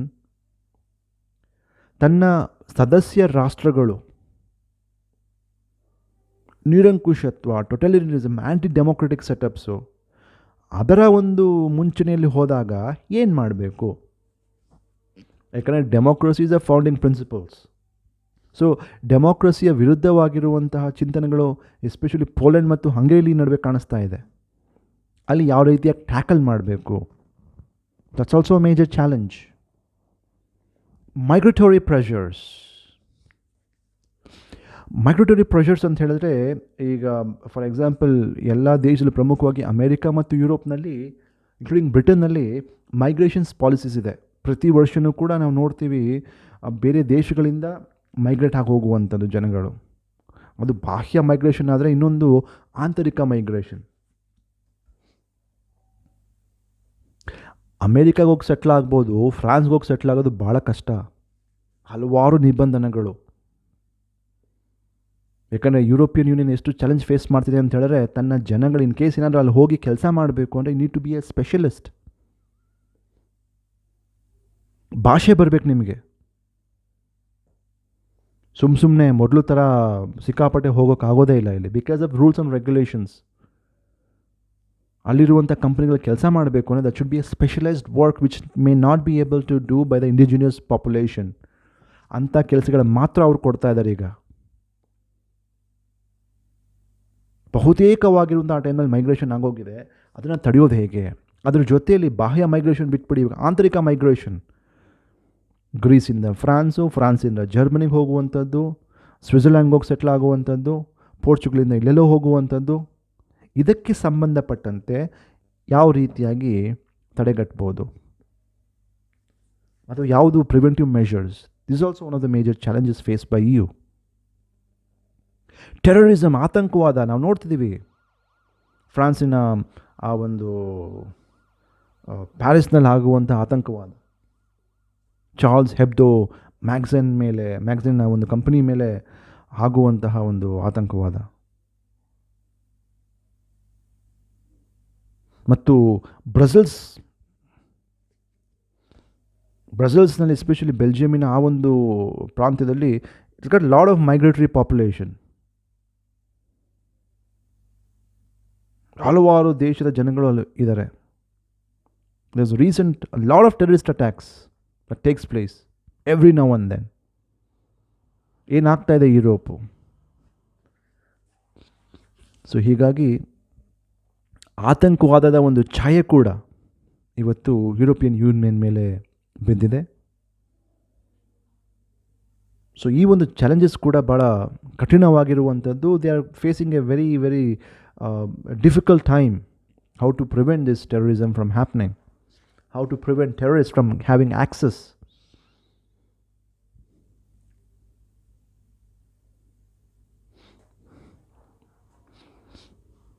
ಆಮೇಲೆ ಇನ್ನೊಂದು ಮುಖ್ಯವಾಗಿ ನಾವು ಈಗಾಗಲೇ ಸ್ವಲ್ಪ ಸಂಕ್ಷಿಪ್ತವಾಗಿ ಚರ್ಚೆ ಮಾಡಿದ್ವಿ, ರಷ್ಯಾ. ಆ ಟೈಮ್ನಲ್ಲಿ ಐರನ್ ಕರ್ಟನ್ ಅಂತ ಮಾಡ್ಕೊಂಡ್ಬಿಟ್ಟಿದ್ರು ರಷ್ಯಾ. ಸೋವಿಯತ್ ರಷ್ಯಾ ಬಿಡಿ, ಅದು ಬೇರೆ, ಕೋಲ್ಡ್ ವಾರ್ ಯುಗದಲ್ಲಿ. ಬಟ್ ಆದರೆ there is a fear. Russia ಯಾವಾಗ ಅತ್ಯಂತ ಸ್ಟ್ರಾಂಗ್ ಆಗಿ ಬೆಳೆದು ಬರುತ್ತೋ, that is always a danger for Europe. ಯಾಕಂದರೆ ರಷ್ಯಾಸ್ ಈಸ್ಟ್ವರ್ಡ್ ಎಕ್ಸ್ಪ್ಯಾನ್ಷನ್ ಕ್ರೀಮಿಯಾ ಮೇಲೆ, ಜಾರ್ಜಿಯಾ ಮೇಲೆ ದಬ್ಬಾಳಿಕೆ ಮಾಡ್ತಾ ಇದೆ. It is ಡಿಸ್ಟೆಬಿಲೈಸಿಂಗ್. ಪ್ರೆಷರ್ ಹಾಕ್ತಾ ಇದೆ ಈಸ್ಟರ್ನ್ ಯುರೋಪ್ ಮೇಲೆ ರಷ್ಯಾ. ಸೊ ಅದು ಸ್ಟ್ರಾಂಗ್ ಆಗಿ, ಎಸ್ಪೆಷಲಿ ಯೂಸಿಂಗ್ ಮಿಲಿಟ್ರಿ ಮೀನ್ಸ್ ಬೆಳೀತಾ ಇದ್ದರೆ, ಕೊನೆಗೆ ಒಂದು ದಿವಸ ಯುರೋಪಿಯನ್ ಯೂನಿಯನ್ನು ಅದರ ಬಿಸಿನ ಫೇಸ್ ಮಾಡಬೇಕಾಗತ್ತೆ. ಸೊ ಬೆಳೆಯುತ್ತಿರುವಂತಹ ಶಕ್ತಿಯುತವಾಗಿರುವಂಥ ರಷ್ಯಾನ ಯಾವ ರೀತಿ ಕಂಟ್ರೋಲ್ ಮಾಡಬೇಕು? ನೆಪೋಲಿಯನ್ ಕಂಟ್ರೋಲ್ ಮಾಡೋಕ್ಕೆ ಟ್ರೈ ಮಾಡ್ದ, ಆಗಲಿಲ್ಲ. ಹಿಟ್ಲರ್ ಟ್ರೈ ಮಾಡ್ದ, ಆಗಲಿಲ್ಲ. ಕೊನೆಗೆ ಶೀತಲ ಸಮರದಲ್ಲಿ ರಷ್ಯಾ ಸೋತೋಯಿತು. ಬಟ್ ಆದರೆ ಅವತ್ತಿನ ರಷ್ಯಾ ಆಲ್ಮೋಸ್ಟ್ 40 ಇಯರ್ಸ್ ಆಯಿತು ನೋಡಿ, 80ಸ್ನಿಂದ ಅದು ಚೇಂಜ್ ಆಗ್ತಾ ಇದೆ. 30 ವರ್ಷದಿಂದ ಒಬ್ಬನೇ ಅಧ್ಯಕ್ಷ ರಷ್ಯಾದಲ್ಲಿ, ವ್ಲಾದಿಮಿರ್ ಪುತಿನ್. ರಷ್ಯಾದ ವಿದೇಶಾಂಗ ನೀತಿ ಮಾಡುವ ಸಮಯದಲ್ಲಿ ಮತ್ತೆ ಚರ್ಚೆ ಮಾಡ್ಬೋದು ನಾವು. ಬಟ್ ಬೇಸಿಕಲಿ ಈ ಸ್ಟ್ರಾಂಗ್ ಆಗಿರುವಂಥ ರಷ್ಯಾ ಯಾವ ರೀತಿಯಾಗಿ ಇಂಪ್ಯಾಕ್ಟ್ ಆಗ್ತಾ ಇದೆ, how is it impacting the European Union? That is also one of the major challenges. And also other economic issues.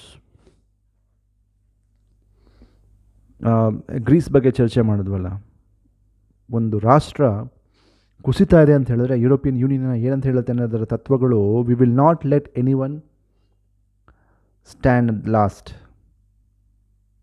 We will bring him on board. ಯಾರನ್ನೂ ಕೂಡ ನಾವು ಹಿಂದೆ ಬಿಡಲ್ಲ, ತೊಗೊಂಬರ್ತೀವಿ ಮುಂದ್ಗಡೆ. ಸೊ ಗ್ರೀಸ್ ಕುಸಿತಾ ಇತ್ತು, ದೇ ಫಂಡೆಡ್ ಇಟ್. ಸೊ ಅದಕ್ಕೆ ಈ ಥರ ಫಂಡ್ಸ್ಗಳು ಬೇರೆ ಒಂದು ರಾಷ್ಟ್ರ ಅವರು ಕರೆಕ್ಟಾಗಿ ಕೆಲಸ ಮಾಡ್ತಾ ಇಲ್ಲ, ಅವರ ಯೋಜನೆಗಳು ಸರಿಯಾಗಿಲ್ಲ ಅಂತ ಹೇಳಿದಾಗ, ಬೇರೆ ಆ ಫಂಡ್ ಅಂತ ಹೇಳಿದ್ರೆ ಎಲ್ಲರೂ ಹಾಕಿರ್ತಾರಲ್ಲ ಫಂಡ್ ಅದಕ್ಕೆ.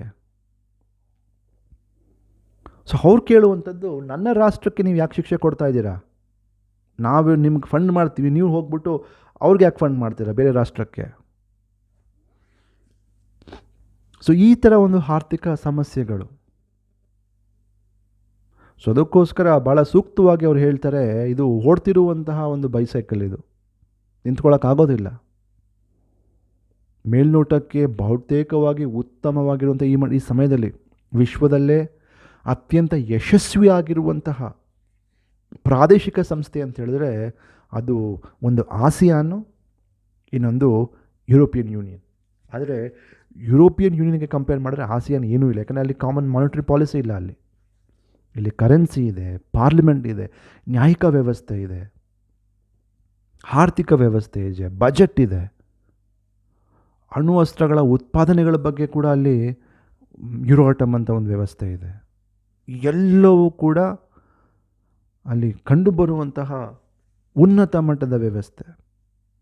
ಆದರೂ ಕೂಡ ನೋಡಿ, it faces some critical challenges. So therefore, we need to understand it is like a moving bicycle. If you stop it, it falls. If you go, you keep on going. Let us wish them luck. So ನಾವು ಭಾಳ ಸಂಕ್ಷಿಪ್ತವಾಗಿ ಯುರೋಪಿನ ವ್ಯವಸ್ಥೆ ಬಗ್ಗೆ check ಮಾಡಿದ್ವಿ. European parliament, European council, Council of European Union, European Commission, Court of Justice of European Union, European Central Bank, Court of Auditors. ಸಂಕ್ಷಿಪ್ತವಾಗಿ ಅದನ್ನು ನೋಡಿಕೊಂಡು ಸ್ವಲ್ಪ ಮಟ್ಟಿಗೆ ಬಜೆಟ್ ಬಗ್ಗೆ ನೋಡಿದ್ವಿ. ಯಾವ ರೀತಿಯಾಗಿ ಅದರ ಬಜೆಟ್ ಹಲವಾರು ಕೇಂದ್ರಗಳಿಗೆ ಇನ್ವೆಸ್ಟ್ಮೆಂಟ್ ಮುಖಾಂತರ ಹೋಗುತ್ತೆ. ಮೂಲವಾಗಿ ವ್ಯವಸಾಯ, ಅಗ್ರಿಕಲ್ಚರ್, ಪ್ರಾದೇಶಿಕ ಬೆಳವಣಿಗೆ, ಸ್ಪೇಸು, ಯುರೋಪಿಯನ್ ನೆಟ್ವರ್ಕು, ಸಾರಿಗೆ ವ್ಯವಸ್ಥೆ, ರಿಸರ್ಚು, ಇನೋವೇಷನ್ಸು, ಆರೋಗ್ಯ, ಶಿಕ್ಷಣ, ಕಲ್ಚರು, ಮೈಗ್ರೇಷನ್ನು, ಬಾರ್ಡರ್ ಪ್ರೊಟೆಕ್ಷನ್ನು ಮತ್ತು ಹ್ಯುಮ್ಯಾನಿಟೇರಿಯನ್ ಅಥವಾ ಮಾನವೀಯತೆ ಅನುದಾನಕ್ಕೆ ಸಂಬಂಧಪಟ್ಟಿರುವಂಥದ್ದು. ಆಮೇಲೆ ಯಾವ ರೀತಿಯಾಗಿ 7 ವರ್ಷಕ್ಕೆ ಒಂದ್ಸಲ ಅವರು ಬಜೆಟ್ ಅಲೋಕೇಟ್ ಮಾಡ್ತಾರೆ.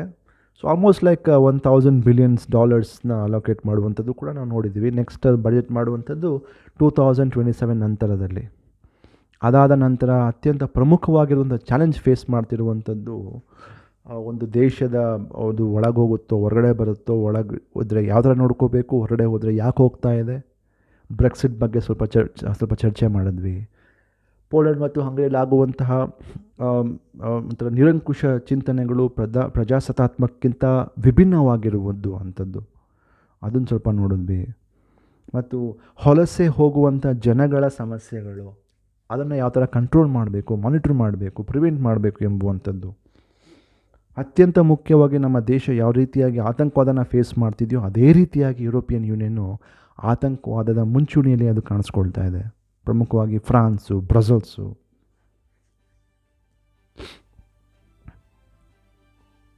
ಸ್ಪೇನಲ್ಲೂ ಕೂಡ ಆಗಿತ್ತು ಒಂದು ಸಮಯದಲ್ಲಿ. ಆಮೇಲೆ ರಷ್ಯಾದ ಒಂದು ಚಾವಣಿ ಮತ್ತು ಆರ್ಥಿಕ ವಿಷಯಗಳ ಬಗ್ಗೆ ಇವೆಲ್ಲವೂ ಕೂಡ ನೋಡಿದ್ದೀವಿ. ಪ್ರಮುಖವಾಗಿ ನಮಗೆ ಯುರೋಪಿಯನ್ ಯೂನಿಯನ್ ಬಗ್ಗೆ ಅತಿ ಹೆಚ್ಚಾಗಿ ಇನ್ನೂ ಮಾಹಿತಿ ಬೇಕು ಅಂತ ಹೇಳಿದ್ರೆ ಭಾಳ ಅದಕ್ಕೆ ಅತ್ಯಂತ ಎಕ್ಸ್ಕ್ಲೂಸಿವ್ ಆಗಿರುವಂಥ ವೆಬ್ಸೈಟೇ ಅವರು ಮಾಡಿದ್ದಾರೆ. ಯುರೋಪಿಯನ್ ಯೂನಿಯನ್ನ ವೆಬ್ಸೈಟು europa.eu UUROPA.eu ಅಂತ ಅದು ಅಫಿಷಿಯಲ್ ವೆಬ್ಸೈಟು. ಅಲ್ಲಿ ನಮಗೆ ಭಾಳಷ್ಟು ವಿವರಗಳು ಮತ್ತು ವರದಿಗಳು ಸಿಗುತ್ತೆ ನಮಗೆ, ಇನ್ನು ತೀಕ್ಷ್ಣವಾಗಿ ನಾವು ಅರ್ಥ ಮಾಡ್ಕೋಬೇಕು ಅಂದರೆ. ಸೊ ಹೀಗಾಗಿ ಇವತ್ತಿನ ಸಂಚಿಕೆಯಲ್ಲಿ ನಾವು ಯುರೋಪಿಯನ್ ಯೂನಿಯನಿನ ವ್ಯವಸ್ಥೆ ಹೇಗಿರುತ್ತೆ, ಬಜೆಟಿಗೆ ಸಂಬಂಧಪಟ್ಟಿದ್ದು ಮತ್ತು ಇವತ್ತಿನ ಸಮಯದಲ್ಲಿ ಯಾವ ಯಾವ ಚಾಲೆಂಜಸ್ನ ಅದು ಫೇಸ್ ಮಾಡ್ತಾರೆ ಎಂಬುದ್ರ ಬಗ್ಗೆ ನಾವು ಸಂಕ್ಷಿಪ್ತವಾಗಿ ಚರ್ಚೆ ಮಾಡಿದ್ವಿ. In this particular session, our main focus was to understand the structure of EU, the allocation of its budget, and the challenges faced by EU in this present context. ಮುಂದಿನ ಸಂಚಿಕೆಯಲ್ಲಿ ಮತ್ತಷ್ಟು ವಿಚಾರಗಳೊಂದಿಗೆ ಭೇಟಿಯಾಗೋಣ. ನಮಸ್ಕಾರ.